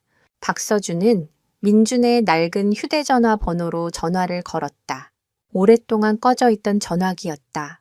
하지만 신호음이 갔다. 그리고 잠시 후 너무나도 익숙하지만 그 어느 때보다도 차갑게 느껴지는 목소리가 수화기 너머에서 들려왔다. 오랜만이군. 서준아. 두 전우의 예기치 않은 재회. 한 명은 법의 테두리 안에서 정의를 좇는 형사가 되었고 다른 한 명은 법의 그림자 밖에서 자신만의 심판을 내리고 있었다. 과연 박서준은 친구를 막을 수 있을까? 아니면 그의 복수를 돕게 될까? 그리고 이제 경찰까지 움직이기 시작했다는 사실을 알게 된 이 회장과 이진우는 또 어떤 방역을 준비하게 될까? 거대한 폭풍이 여러 방향에서 동시에 몰려오고 있었다. 박서준의 목소리는 복잡한 감정으로 떨리고 있었다. 형님, 도대체 어떻게 된 겁니까? 왜 이런 일에 괜찮으신 겁니까? 그는 안부와 책망이 뒤섞인 질문을 던졌다. 수화기 너머의 민주는 잠시 침묵했다. 그의 침묵 속에서 박서준은 깊은 고뇌를 느낄 수 있었다. 서준아, 이 일에 끼어들지 마라. 이건 내 개인적인 일이다. 민준의 목소리는 단호했다. 마치 보이지 않는 선을 긋는 것 같았다. 하지만 박서준은 물러설 수 없었다. 형님, 그럴 수는 없습니다. 저는 경찰입니다. 그리고 형님은 제게 단순한 선배 이상입니다. 말씀해 주세요. 유성건설이랑 무슨 일이 있었던 겁니까? 제가 도울 수 있습니다. 법의 테두리 안에서 그들을 심판할 방법을 찾을 수 있다고요. 민준의 입가에 씁쓸한 미소가 번졌다. 법. 그는 나지막이 되뇌었다. 그들이 법을 두려워할 것 같나. 그들에게 법은 지켜야 할 규칙이 아니라 자신들을 보호하는 방패이자 약자를 짓밟는 무기일 뿐이다. 나는 그들에게 그들만의 언어로 대화하고 있는 것뿐이야. 박서준은 민준의 말뜻을 이해했다. 그 역시 경찰로서 수없이 많은 좌절을 겪어왔다. 돈과 권력 앞에서 무력해지는 법의 한계를 누구보다 잘 알고 있었다. 하지만 그는 공권력의 수호자로서 민준의 방식을 용납할 수는 없었다. 형님, 그래도 이건 아닙니다. 스스로를 위험에 빠뜨리고 계신 겁니다. 이 회장이 어떤 사람인지 아시지 않습니까? 이미 경찰 내부에도 손을 쓰기 시작했을 겁니다. 알고 있다. 민준의 대답은 간결했다. 그래서 내게 전화한 거다. 나를 막으려 하지 마라. 대신 내가 가는 길을 잘 지켜봐라. 내가 흘리는 빵 부스러기들을 잘 주워 담으라는 뜻이다. 그 말을 끝으로 전화는 끊겼다. 박서준은 한동안 멍하니 휴대폰을 들고 서 있었다. 뽀빵 부스러기. 민주는 박서준이 자신을 막지 못할 것을 알고 있었다. 대신 그에게 또 다른 임무를 부여한 것이다. 자신이 벌이는 사적 제재의 과정에서 드러나는 유성건설의 범죄 증거들을 수집하여 마지막에 법의 이름으로 그들을 심판할 수 있도록 판을 깔아달라는 의미였다. 민주는 혼자서 전쟁을 치르고 있었지만 마지막 승리는 법의 손에 넘기려 하고 있었다. 그것이 그가 지키려는 마지막 선이었다. 박서준은 깊은 한숨을 내쉬었다. 그는 이제 선택의 기로에 섰다. 형사로서 민준을 체포해야 하는 의무와 전우이자 동생으로서 그의 뜻을 따라야 하는 의리 사이에서 결국 그는 후자를 택했다. 그는 민준을 믿었다. 그가 결코 무고한 피를 흘리게 할 사람이 아니라는 것을 그는 관역 수사대 내에서 가장 신뢰하는 팀원 몇 명에게만 비밀리에 유성건설에 대한 내사를 지시했다. 공식적인 수사가 아닌 정보 수집 차원의 접근이었다. 그는 민준이 만들어낼 폭풍의 한가운데서 법의 그물을 펼쳐놓고 기다리기로 결심했다. 한편 이 회장은 전직 경찰청장 출신 변호사로부터 뜻밖의 보고를 받았다. 사진 속 노인의 신원은 여전히 오리무중이지만 그를 제압하러 갔던 해결사들이 입원한 병원에서 채취한 혈액과 조직 샘플에서 흥미로운 사실이 발견되었다는 것이다. 그 샘플에서는 일반인에게서는 거의 발견되지 않는 특수한 종류의 항체와 미량의 화학 물질이 검출되었다. 이것은 과거 특정 지역의 비밀 군사 작전에 참여했던 요원들에게만 투여되던 실험적인 약물의 흔적이었다. 특수부대! 이 회장은 중얼거렸다. 그는 마침내 상대의 희미한 윤곽을 잡았다고 생각했다. 단순한 노인이 아니라 국가에 의해 훈련된 인간 병기일 가능성이 높았다. 그는 자신의 정보망을 총동원해 최근 몇 년 사이 은퇴한 특수부대 요원들의 명단을 샅샅이 뒤지기 시작했다. 수십 년 전의 낡은 기록까지 모두 이 잡듯 뒤졌다. 그는 이 보이지 않는 적이 누구인지 알아내기 위해 혈안이 되어 있었다. 바로 그때 이 회장의 비서가 다급하게 사무실 문을 열고 들어왔다. 회장님, 큰일 났습니다. 방금 전 검찰에서 압수수색 영장을 들고 들이닥쳤습니다. 뭐라고? 무슨 혐의로? 에코바이오 주가 조작 및 비자금 조성 혐의입니다. 이 회장의 눈앞이 캄캄해졌다. 가장 은밀하고 완벽하게 진행되고 있다고 믿었던 계획이 어떻게 검찰의 귀에 들어갔단 말인가. 그는 누군가가 내부 정보를 유출했다고 직감했다. 하지만 누가 그 계획을 아는 사람은 자신과 아들, 그리고 극소수의 최측근뿐이었다. 그는 혼란에 빠졌다. 자신을 공격하는 적은 도대체 몇 명이며 어디까지 알고 있는 것인가? 이 모든 것은 물론 민준의 작품이었다. 그는 유성건설의 재개발 비리 자료를 터뜨리는 대신 그들의 자금줄부터 끊어버리기로 결정했다. 그는 자신이 확보한 주가, 조작 증거를 금융감독원과 검찰 내부에 동시에 하지만 서로 다른 경로로 제보했다. 서로 다른 출처에서 동일한 정보가 들어오자 수사기관은 정보의 신빙성을 높게 판단하고 즉시 수사에 착수할 수밖에 없었다. 민주는 단순한 해커가 아니었다. 그는 정보의 가치를 알고 그것을 가장 효과적으로 사용할 줄 아는 전략가였다. 유성건설의 심장부에 검찰의 칼날이 꽂히는 순간 민준의 개인적인 복수는 이제 거대한 부패 권력과의 전쟁으로 그 판이 커지고 있었다. 그는 더 이상 이진우 한 명만을 상대하고 있는 것이 아니었다. 그는 이진우를 만들어낸 이 사회의 거대한 악의 뿌리를 겨누고 있었다. 한 노인과 늙은 개의 짓밟힌 명예를 되찾기 위해 시작된 싸움은 이제 대한민국을 뒤흔들 거대한 태풍의 눈이 되어 모든 것을 빨아들이고 있었다. 검찰의 수사망이 좁혀오는 가운데 궁지에 몰린 이 회장과 이진우는 과연 어떤 발악을 하게 될까? 검찰의 압수수색은 유성건설을 송두리째 뒤흔들었다. 이 회장의 사무실과 자택, 그리고 핵심 임원들의 컴퓨터와 서류들이 모두 압수되었다. 언론은 연일 유성건설의 주가 조작 의혹을 보도했고 회사의 주가는 바닥을 모르고 추락했다. 수십 년간 쌓아 올린 거대한 성이 모래성처럼 무너져 내리기 시작했다. 이 회장은 최고의 변호인단을 꾸려 방어에 나섰지만 검찰이 내미는 증거들은 너무나도 구체적이고 명확했다. 마치 누군가가 내부에서 모든 것을 보고 있다가 꼼꼼하게 정리해서 넘겨준 듯한 자료들이었다.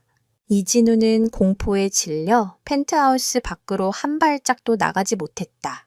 아버지의 제국이 무너지는 것을 보며 그는 무력감에 휩싸였다.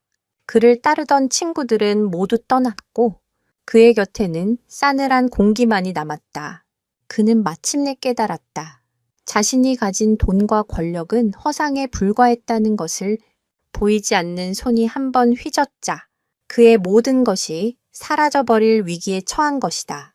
그는 매일 밤 악몽에 시달렸다. 꿈속에서 그 노인이 나타나 차가운 눈으로 자신을 내려다보며 말했다.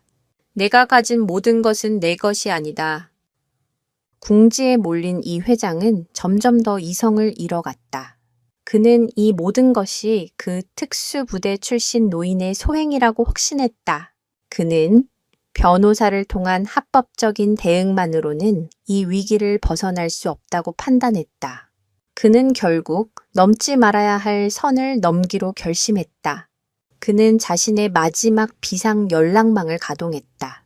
그 연락망의 끝에는 전직 국정원 차장 출신으로 지금은 어둠의 세계에서 해결사로 활동하는 미스터 윤이라는 인물이 있었다. 그는 국가의 정보를 이용해 돈을 받고 사람을 지우는 일을 전문으로 하는 자였다. 이 회장은 미스터 윤에게 거액의 돈을 제시하며 민준을 찾아내 없애달라고 의뢰했다. 그는 미스터 윤에게 지금까지 수집한 모든 정보, 즉 특수부대 출신일 가능성이 있다는 것과 그가 사용하는 고도의 해킹 기술, 그리고 그를 제압하려다 실패한 해결사들의 증언 등을 모두 넘겼다. 정보를 검토한 미스터 유는 흥미롭다는 듯 입맛을 다셨다. 오랜만에 재미있는 사냥감이 나타났군. 걱정 마시오. 이 회장, 이 세상에 그림자 부대가 지우지 못하는 사람은 없으니까 미스터 윤과 그의 팀은 이 회장이 동원했던 사람들과는 차원이 다른 전문가들이었다.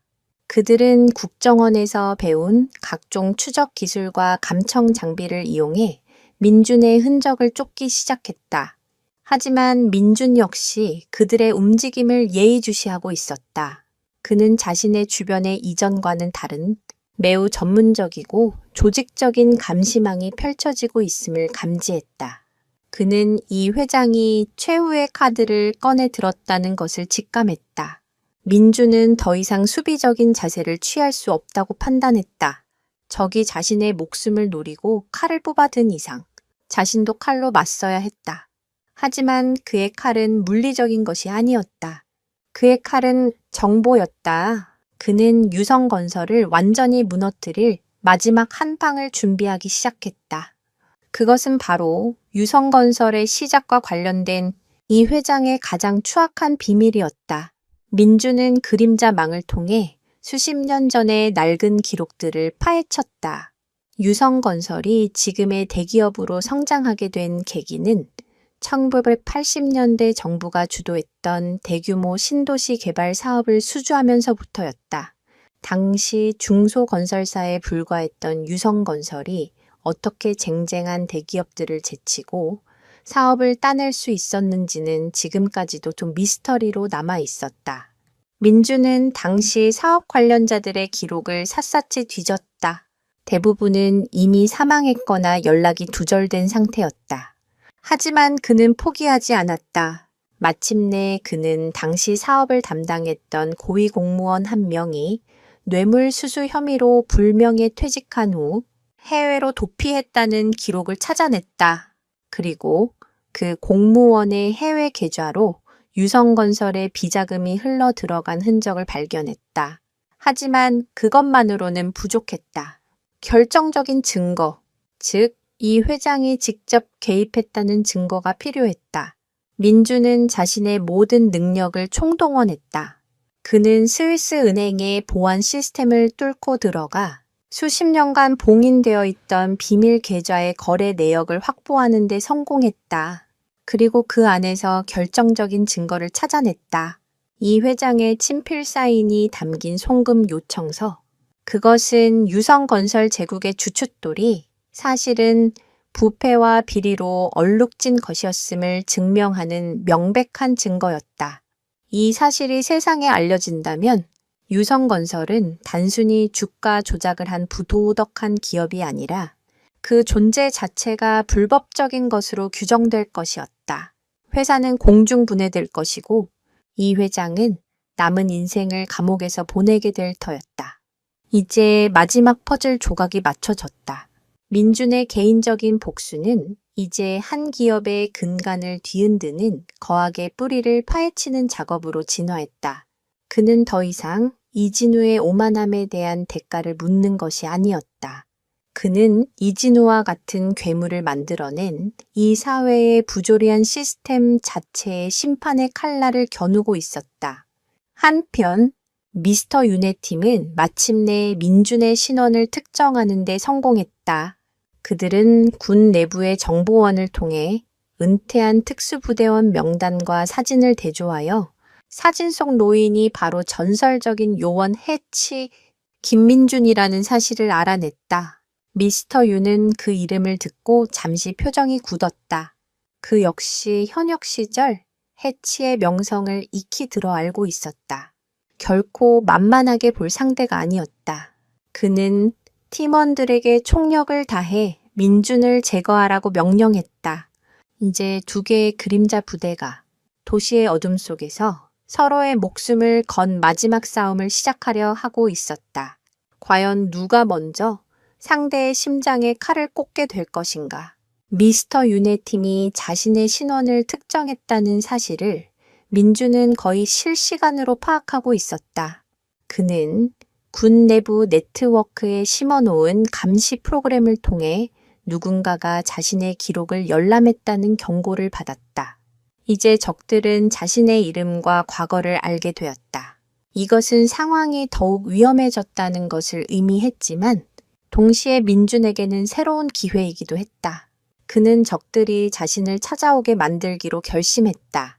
그리고 그곳을 마지막 결전의 장소로 삼을 생각이었다. 민준은 마지막 데이터 폭탄, 즉 이 회장의 친필 사인이 담긴 비리 증거, 파일을 암호화하여 여러 개의 클라우드 서버에 분산 저장했다. 그리고 이 파일들의 암호를 풀 수 있는 마스터 키를 자신의 심장 박동과 연동되는 특수 장치에 연결했다. 만약 자신의 심장이 멎거나 장치가 몸에서 일정 거리 이상 떨어지게 되면 마스터 키는 자동으로 전 세계 주요 언론사와 사법기관, 그리고 박서준 형사에게 전송되도록 설정해 두었다. 이것은 자신의 목숨을 담보로 한 마지막 보험이었다. 자신이 죽더라도 유성건설은 반드시 무너질 것이었다. 모든 준비를 마친 민주는 적들을 유인할 덫을 놓기 시작했다. 그는 일부러 자신의 위치를 노출시켰다. 그는 낡은 아파트를 떠나 유성건설이 처음 시작되었던 오래된 동네로 향했다. 그곳에는 지금은 폐쇄된 낡은 시멘트 공장이 있었다. 바로 유성건설의 전신인 유성시멘트가 있던 자리였다. 그곳은 이 회장의 성공 신화가 시작된 곳이자 그의 원죄가 묻혀있는 장소이기도 했다. 민주는 이곳을 그들의 제국이 끝을 맺을 장소로 선택했다. 그는 폐공장 주변에 여러 개의 소형 동작 감지 센서와 카메라를 설치했다. 그리고는 공장 내부의 가장 넓은 공간 중앙에 낡은 의자 하나를 가져다 놓고 조용히 앉아 기다렸다. 마치 무대 위에서 마지막 배우가 등장하기를 기다리는 연출가처럼 미스터 윤의 팀은 민준의 움직임을 포착하고 즉시 추격에 나섰다. 그들은 민준이 폐공장으로 들어가는 것을 확인하고 그곳을 완벽하게 포위했다. 미스터 윤은 부하들에게 지시했다. 목표는 해치, 전설적인 인물이지만 지금은 그저 늙은이에 불과하다. 조용하고 신속하게 처리해라. 어떤 흔적도 남기지 마라. 그의 팀원들은 모두 국정원이나 특수부대 출신의 전계 요원들이었다. 그들은 소음기를 장착한 총기로 무장하고 어둠을 틈타 소리 없이 공장 내부로 진입하기 시작했다. 하지만 그들이 발을 들여놓는 순간 그들은 자신들이 사냥꾼이 아니라 사냥감이었다는 사실을 깨닫게 되었다. 민주는 공장의 지형 지물을 완벽하게 파악하고 있었다.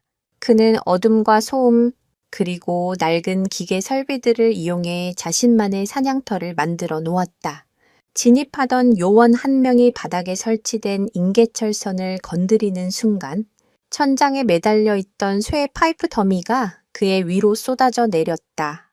비명소리와 함께 작전은 시작부터 삐걱거렸다.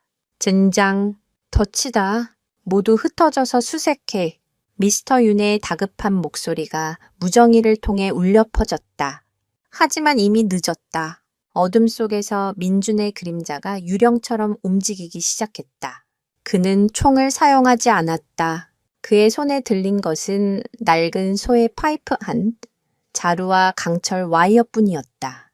그는 소리를 죽이고 접근하여 한 명씩 조용하고 확실하게 적들을 무력화시켰다. 목 뒤에 급소를 가격당해 정신을 잃고 와이어에 목이 감겨 숨을 쉬지 못하고 쓰러졌다. 그들은 자신들을 공격하는 것이 무엇인지 제대로 보지도 못한 채 속수무책으로 당했다. 그들에게 민주는 인간이 아니라 어둠 그 자체처럼 느껴졌다. 불과 10분 만에 미스터 윤을 제외한 모든 팀원들이 제압되었다. 공장 안에는 정적만이 감돌았다. 미스터 윤은 식은땀을 흘리며 마지막 남은 기계설비 뒤에 몸을 숨겼다. 그는 무정의로 다급하게 이 회장에게 연락했다. 회장님, 실패했습니다.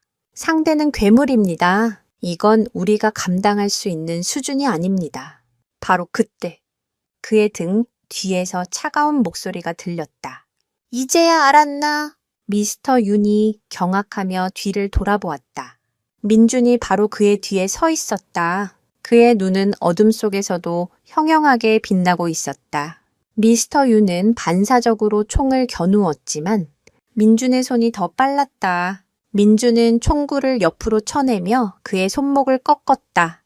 우두둑하는 소리와 함께 미스터 윤은 고통스러운 비명을 지르며 총을 놓쳤다. 민준은 미스터 윤의 멱살을 잡고 그의 눈을 똑바로 쳐다보았다. 이 회장에게 전해라. 게임은 끝났다고 내일 전고 이 자리에서 직접 만나자고. 아들 녀석과 함께 만약 오지 않거나 다른 꿍꿍이를 품는다면 유성건설은 이 세상에서 사라지게 될 거라고. 민주는 정신을 잃은 미스터 윤을 그의 채에 던져 넣고 유유히 사라졌다. 이제 마지막 무대가 준비되었다. 그는 이진우와 그의 아버지를 직접 대면하여 그들의 죄를 묻고 마지막 심판을 내릴 생각이었다. 그는 이 만남이 단순한 대화로 끝나지 않을 것이라는 것을 알고 있었다. 궁지에 몰린 쥐는 고양이를 무는 법이다. 하지만 민주는 두렵지 않았다. 그는 자신의 모든 것을 걸고 이 싸움을 끝낼 준비가 되어 있었다. 과연 다음 날 정고, 폐공장에서는 무슨 일이 벌어질까? 이 회장과 이진우는 민준의 요구에 순순히 응할 것인가? 아니면 또 다른 함정을 파고 기다릴 것인가? 다음 날 아침, 이 회장의 저택은 살얼음판 같은 긴장감에 휩싸여 있었다. 밤새 만신창이가 되어 돌아온 미스터 윤에게서 모든 보고를 받은 이 회장은 평생 처음 느껴보는 무력감과 공포에 휩싸였다. 상대는 자신이 동원할 수 있는 최강의 무력 집단마저 어린애 다루듯 제압해버린 괴물이었다. 더 이상 힘으로 그를 억누르는 것은 불가능했다. 아버지, 어떻게 해요? 그놈이 우리를 죽일 거예요? 이진우는 아이처럼 울며 매달렸다. 그의 오만하던 모습은 온데간데 없고 겁에 질린 패배자의 모습만이 남아 있었다. 이 회장은 아들을 뿌리치고 깊은 생각에 잠겼다. 게임은 끝났다. 단 그 노인의 말이 그의 뇌리에서 떠나지 않았다. 그는 직감했다. 그 노인이 자신들의 모든 비리를 손에 쥐고 있다는 것을 만약 약속 장소에 나가지 않는다면 그는 망설임 없이 모든 것을 터뜨릴 것이다. 결국 이 회장은 선택의 여지가 없었다. 그는 민준의 요구대로 이진우와 함께 폐공장으로 가기로 결심했다. 하지만 수십 년간 암투와 배신 속에서 살아남은 노회한 사업가는 이대로 순순히 무릎 꿇을 생각이 없었다. 그는 만남을 준비하는 척하면서 뒤로는 마지막 발악을 준비했다. 그는 경찰 내부에 심어놓은 자신의 라인을 총동원했다. 그는 민준을 유성건설을 협박하고 폭력을 일삼는 그 강무도한 범죄자로 둔갑시켰다. 그리고 자신이 아들과 함께 인질로 잡혀 있으며 약속 장소인 폐공장에서 거래를 할 것이라는 거짓 정보를 흘렸다. 그의 계획은 경찰 특공대를 현장에 투입시켜 혼란한 틈을 타 민준을 사살하거나 체포하게 만드는 것이었다. 그렇게 되면 자신은 피해자가 되고 민준은 범죄자가 되어 모든 사건이 묻힐 것이라고 계산했다. 이러한 움직임은 즉시 박서준의 귀에 들어갔다. 그는 이 회장이 경찰력을 사적으로 이용하려 한다는 사실에 분노했다. 그는 이것이 민준을 제거하기 위한 함정이라는 것을 단번에 알아차렸다. 그는 서둘러 민준에게 연락을 취하려 했지만 민준의 전화기는 이미 꺼져 있었다. 박서준은 갈등에 휩싸였다. 이대로 경찰 특공대가 출동하게 내버려 둔다면 민준의 목숨이 위험했다. 그는 결국 결단을 내렸다. 그는 자신의 직위를 걸고 특공대의 출동을 최대한 지연시키는 한편 자신이 신뢰하는 관격수사대 팀원들만 이끌고 비공식적으로 현장으로 향했다. 그는 친구를 구해야 했고 동시에 이 회장의 범죄 현장을 덮쳐야만 했다. 약속된 전고, 폐공장 안은 무거운 침묵이 감돌았다. 민주는 여전히 어제 그 자리에 낡은 의자에 앉아 있었다. 잠시 후 공장 입구로 이 회장과 이진우가 모습을 드러냈다. 그들의 뒤에는 건장한 경호원 몇 명이 따라붙고 있었다. 뇌스근 민준이 나지막이 말했다. 그의 시선은 이진우에게 고정되어 있었다. 이진우는 그 눈빛을 마주하자 자신도 모르게 아버지의 등 뒤로 몸을 숨겼다. 이 회장은 애써 태어난 척하며 입을 열었다. 당신 대체 누구요? 우리에게 왜 이러는 거요? 돈이 목적이라면 얼마든지 주겠소. 원하는 액수를 말하시오. 민주는 피식 웃었다. 넌 내가 원하는 건 돈이 아니야. 그는 자리에서 천천히 일어섰다. 내가 원하는 건 사과다. 그의 목소리는 조용했지만 공장 전체를 울리는 듯한 힘이 있었다. 내 아들놈이 내 가족의 명예를 짓밟은 것에 대한 진심 어린 사과, 그리고 당신들이 당신들의 부를 쌓기 위해 짓밟아온 수많은 사람들의 피와 눈물에 대한 사죄, 그걸 원한다. 이 회장의 얼굴이 굳어졌다. 고작 개 한 마리 때문에 이 모든 일을 벌였단 말이오. 당신 미쳤어. 그 개는 단순한 개가 아니다. 민준의 목소리에 차가운 분노가 실렸다. 그는 나와 함께 죽음의 문턱을 넘나든 나의 전우이자 나의 유일한 가족이다. 너희처럼 돈과 권력에 눈이 멀어 생명의 무게를 저울질하는 자들은 평생 이해하지 못할 가치지. 민주는 이진우를 향해 한 걸음 다가섰다. 그리고 너, 그는 이진우를 손가락으로 가리켰다. 너는 단순히 내 개를 모욕한 것이 아니야. 너는 너보다 약한 존재를 아무렇지 않게 짓밟는 너의 오만함으로 너 자신을 파멸시킨 거다. 너는 네 아버지가 쌓아 올린 죄악의 탑 위에서 태어난 그저 나약하고 추악한 꼭두각시에 불과해. 민주는 품에서 작은 USB 하나를 꺼내 바닥에 던졌다.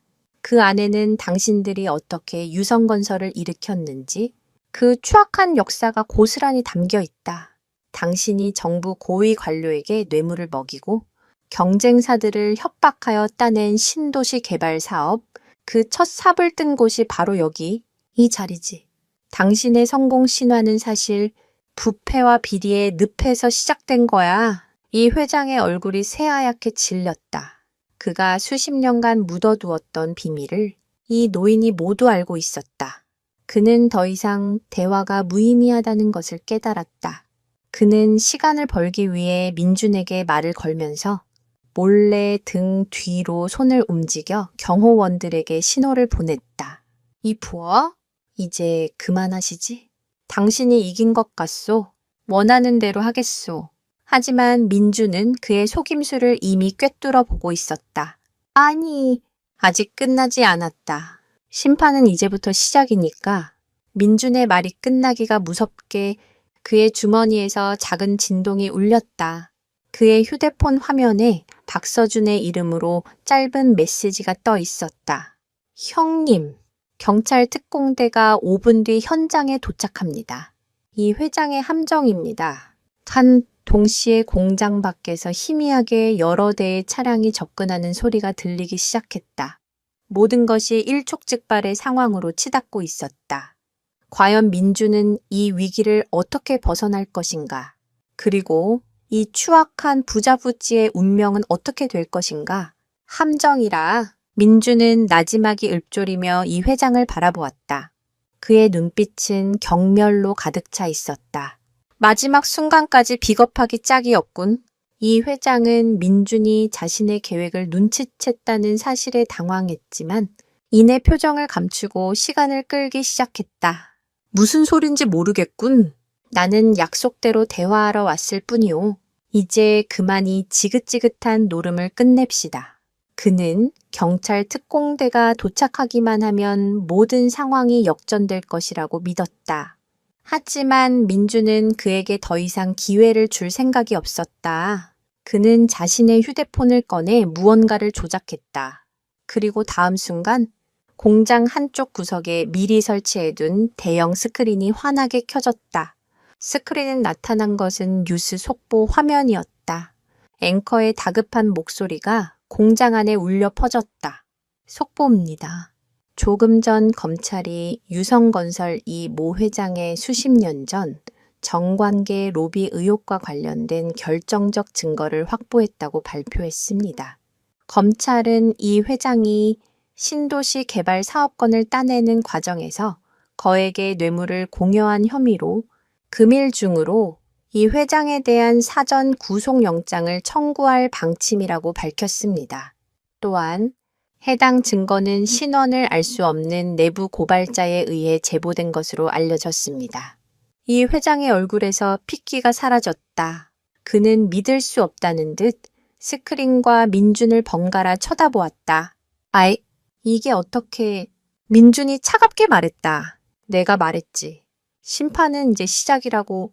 네가 경찰을 부르며 시간을 끄는 동안 나는 세상에 진실을 알렸다. 네가 나를 범죄자로 만들려 했지만 결국 진짜 범죄자가 누구인지 온 세상이 알게 된 거지. 뉴스는 계속해서 충격적인 소식을 쏟아냈다. 유성건설의 주가, 조작 혐의로 수사를 받던 핵심 임원이 검찰 조사 과정에서 모든 범행을 자백했으며 그 배후에 이 회장과 이진우 부자가 있었다는 사실을 폭로했다는 내용이었다. 이어 유성건설이 철거민들을 몰아내기 위해 용역 깡패를 동원하고 폭력을 사주했다는 증거 영상까지 공개되었다. 민준이 그동안 수집했던 모든 빵 부스러기들이 한꺼번에 터져나온 것이다. 유성건설이라는 거대한 제국이 실시간으로 붕괴하고 있었다. 수십 년간 쌓아 올린 부와 명예가 단 몇 분 만에 잿더미로 변하고 있었다. 이 회장은 다리에 힘이 풀린 듯 휘청거리며 바닥에 주저앉았다. 그는 텅 빈 눈으로 허공을 바라보며 중얼거렸다. 끝났어. 모든 게 끝났어. 이진우 역시 충격과 공포에 휩싸여 아무 말도 하지 못했다. 자신의 발밑이 꺼져 내리는 듯한 끔찍한 감각. 자신이 믿었던 모든 것이 한순간에 사라져버렸다. 그는 비틀거리며 민준에게 다가갔다. 그의 눈에는 더 이상 오만함이나 분노가 남아있지 않았다. 오직 애원과 절망뿐이었다. 제발 멈춰주세요. 잘못했어요. 제가 다 잘못했습니다. 제발 우리 아버지를, 회사를 살려주세요. 그는 민준의 바짓가랑이라도 붙잡을 듯이 무릎을 꿇으려 했다. 하지만 민준은 차갑게 그를 외면했다. 너무 늦었다. 너희에게는 수많은 기회가 있었어. 네가 처음 내 개의 발을 짓밟았을 때 진심으로 사과할 기회가 있었다. 내 친구들이 무너져 내리는 것을 보았을 때 자신의 잘못을 깨달을 기회가 있었다. 하지만 너희는 마지막 순간까지도 반성하는 대신 또 다른 죄를 저지르려 했지. 이제 너희에게 남은 것은 법의 심판뿐이다. 바로 그때 공장 밖에서 요란한 사이렌 소리와 함께 수십 명의 경찰 특공 대원들이 들이닥쳤다. 그들은 중무장을 한 채 민준과 이 회장 일행을 향해 총구를 겨누었다. 움직이지 마. 손 머리 위로 올려. 이 회장은 마지막 희망을 본 듯 소리쳤다. 저놈이야. 저놈이 우리를 납치하고 협박했어. 당장 저놈을 쏴. 하지만 특공대원들은 섣불리 움직이지 않았다. 그들의 뒤를 따라 현장에 들어온 박서준이 상황을 제지했다. 모두 총 내려. 상황이 바뀌었다. 그는 이 회장을 향해 차가운 목소리로 말했다. 이 회장, 당신을 뇌물공여, 주가 조작, 폭력 사주 등의 혐의로 긴급 체포합니다. 당신은 묵비권을 행사할 수 있고 변호사를 선임할 수 있습니다. 수갑이 채워지는 이 회장과 이진우의 절망적인 얼굴, 그리고 그 모든 것을 무표정하게 지켜보는 민준, 마침내 기나긴 싸움이 끝나는 듯 보였다. 모든 것이 무너지고 정의가 실현되는 순간이었다. 하지만 아무도 예상치 못한 일이 벌어졌다. 절망의 끝에서 이성을 잃어버린 이진우가 특공대원 한 명이 잠시 허리에 찬 권총에서 눈을 떼지 않고 있었다. 그는 이 모든 것을 망친 원흉, 민준을 자신의 손으로 끝장내고 싶다는 광기에 휩싸였다. 그는 무너진 아버지의 등 뒤에서 아무도 눈치채지 못하게 천천히 그 권총을 향해 손을 뻗고 있었다. 그의 눈은 복수심과 증오로 이글거리고 있었다. 이 마지막 발악이 어떤 비극을 불러올지 아무도 예측하지 못하고 있었다. 모든 것이 끝났다고 생각한 순간 이진우가 번개처럼 움직였다. 그는 자신을 체포하려던 특공대원의 허리에서 권총을 뽑아들었다. 다 죽여버릴 거야. 그는 광기에 찬 비명을 지르며 총구를 민준에게로 향했다. 닌치오 넥시 성사선버서 달매임 견뎀. 현장에 있던 모든 사람들이 경악했다. 총기다. 박서준의 다급한 외침과 함께 특공대원들이 반사적으로 몸을 날렸지만 이진우의 손가락은 이미 방가쇠를 당기고 있었다. 탱! 고요했던 폐공장에 날카로운 총성이 울려 퍼졌다. 하지만 민준은 쓰러지지 않았다.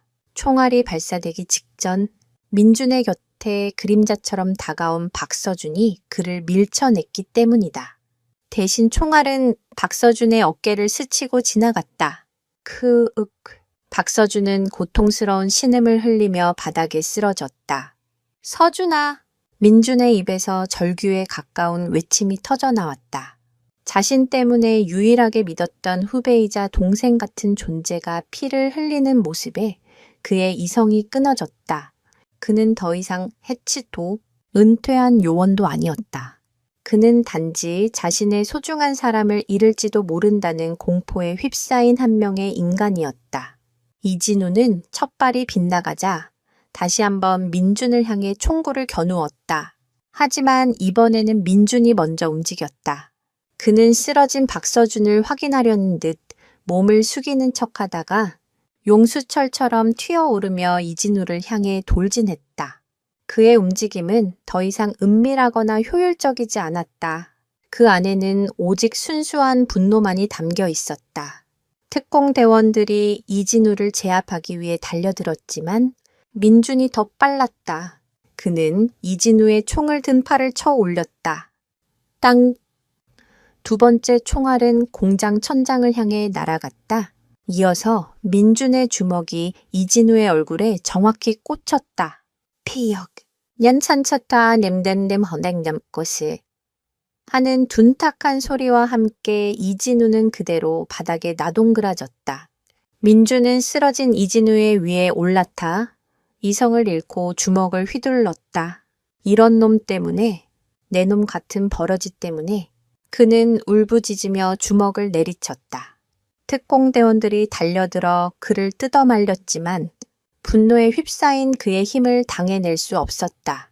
그때 피를 흘리던 박서준이 힘겹게 손을 들어 민준의 팔을 잡았다. 형님, 그만 하십시오. 그의 목소리는 가늘게 떨리고 있었지만 그 안에는 단호한 힘이 실려 있었다. 이놈은 법의 심판을 받아야 합니다. 형님의 손을 더럽히지 마십시오. 박서준의 말에 민준의 주먹이 허공에서 멈췄다. 그는 거친 숨을 몰아쉬며 아래를 내려다보았다. 피투성이가 된 차에 정신을 잃은 이진우의 얼굴, 그리고 자신을 걱정스럽게 바라보는 박서준의 얼굴. 그는 마침내 이성을 되찾았다. 그는 자리에서 일어나 비틀거리며 뒷걸음질 쳤다. 자신의 손에 묻은 피를 내려다보며 그는 깊은 자괴감에 빠졌다. 그는 결국 복수의 괴물이 되어버린 것일까? 잠시 후 구급대원들이 도착해 쓰러진 박서준과 이진우를 싣고 병원으로 향했다. 이 회장은 망견자실한 표정으로 아들이 실려가는 모습을 바라보다가 경찰들에게 이끌려 호송차에 올랐다. 그의 시대는 그렇게 막을 내렸다. 민준은 현장에서 체포되었다. 이진우에게 폭력을 행사한 혐의였다. 그는 아무런 저항도 하지 않고 순순히 수갑을 찼다. 경찰서로 향하는 차 안에서 그는 창밖을 바라보았다. 길고 길었던 싸움이 끝났다. 그는 모든 것을 잃게 될지도 몰랐다. 하지만 그의 마음은 이상하게도 평온했다. 그는 자신이 지켜야 할 것을 지켜냈다고 생각했다. 사건은 언론을 통해 대대적으로 보도되었다. 유성건설의 몰락과 함께 얼굴 없는 내부 고발자의 존재가 사람들의 입에 오르내렸다. 사람들은 그를 그림자 의인이라 부르며 그의 정체를 궁금해했다. 민준의 재판이 열리는 날, 법정은 많은 사람들로 가득 찼다. 검사는 민준이 법을 무시하고 사적 제재를 가했다고 주장하며 중형을 구형했다. 하지만 민준의 변호를 맡은 것은 최민석의 아버지였던 최 변호사였다. 그는 아들의 죄를 대신 속죄하고 싶다며 무료 변론을 자처했다. 그는 법정에서 민준이 왜 그럴 수밖에 없었는지, 그리고 그의 행동이 결과적으로 얼마나 큰 사회적 악을 뿌리 뽑았는지를 역설했다. 그리고 재판의 마지막 날, 증인으로 법정에 선 것은 어깨에 깁스를 한 박서준이었다. 그는 증인석에 서서 민준이 자신에게 남겼던 마지막 말, 흑방 부스러기를 잘 주워 담으라는 말의 의미를 설명했다. 그는 민준이 사적 복수를 하려던 것이 아니라 거대한 악의 실체를 드러내기 위해 자신을 희생한 것이라고 증언했다. 그의 증언은 모든 이들의 마음을 움직였다. 마침내 판결의 날이 왔다. 재판장은 민준의 죄를 인정하면서도 그의 행동에 담긴 사회적 정의와 정상 참작의 사유를 들어 이례적으로 집행유예를 선고했다. 법정을 나서는 민준을 향해 수많은 기자들의 플래시가 터졌다. 그는 아무 말 없이 묵묵히 걸었다. 법원 앞에는 충록을 데리고 나온 박서준이 그를 기다리고 있었다. 충록은 민준을 보자마자 꼬리를 흔들며 그의 품에 안겼다. 민준은 늙은 전우를 끌어안고 처음으로 희미한 미소를 지었다. 그의 마지막 임무는 마침내 끝이 났다. 그는 이제 다시 평범한 노인 김민준으로 돌아가 충록과의 남은 시간을 조용히 보낼 것이다. 하지만 세상은 그를, 그리고 그의 짓밟혔던 충성심을 오랫동안 기억할 것이다. 오늘 이야기는 여기까지입니다. 김민준과 충록의 삶은 앞으로 어떻게 될까요? 그리고 우리 사회의 숨겨진 부조리에 맞서 싸우는 또 다른 영웅은 어디에 있을까요? 여러분의 생각은 어떠신가요? 댓글로 여러분의 의견을 남겨주시고 채널 구독과 영상 좋아요를 잊지 말아 주십시오. 여러분의 관심이 더 좋은 이야기를 만드는 데 큰 힘이 됩니다. 유산을 따라서 채널은 우리 사회에 깊이 뿌리내린 가치와 정신을 찾아 여러분과 함께 나누고자 합니다.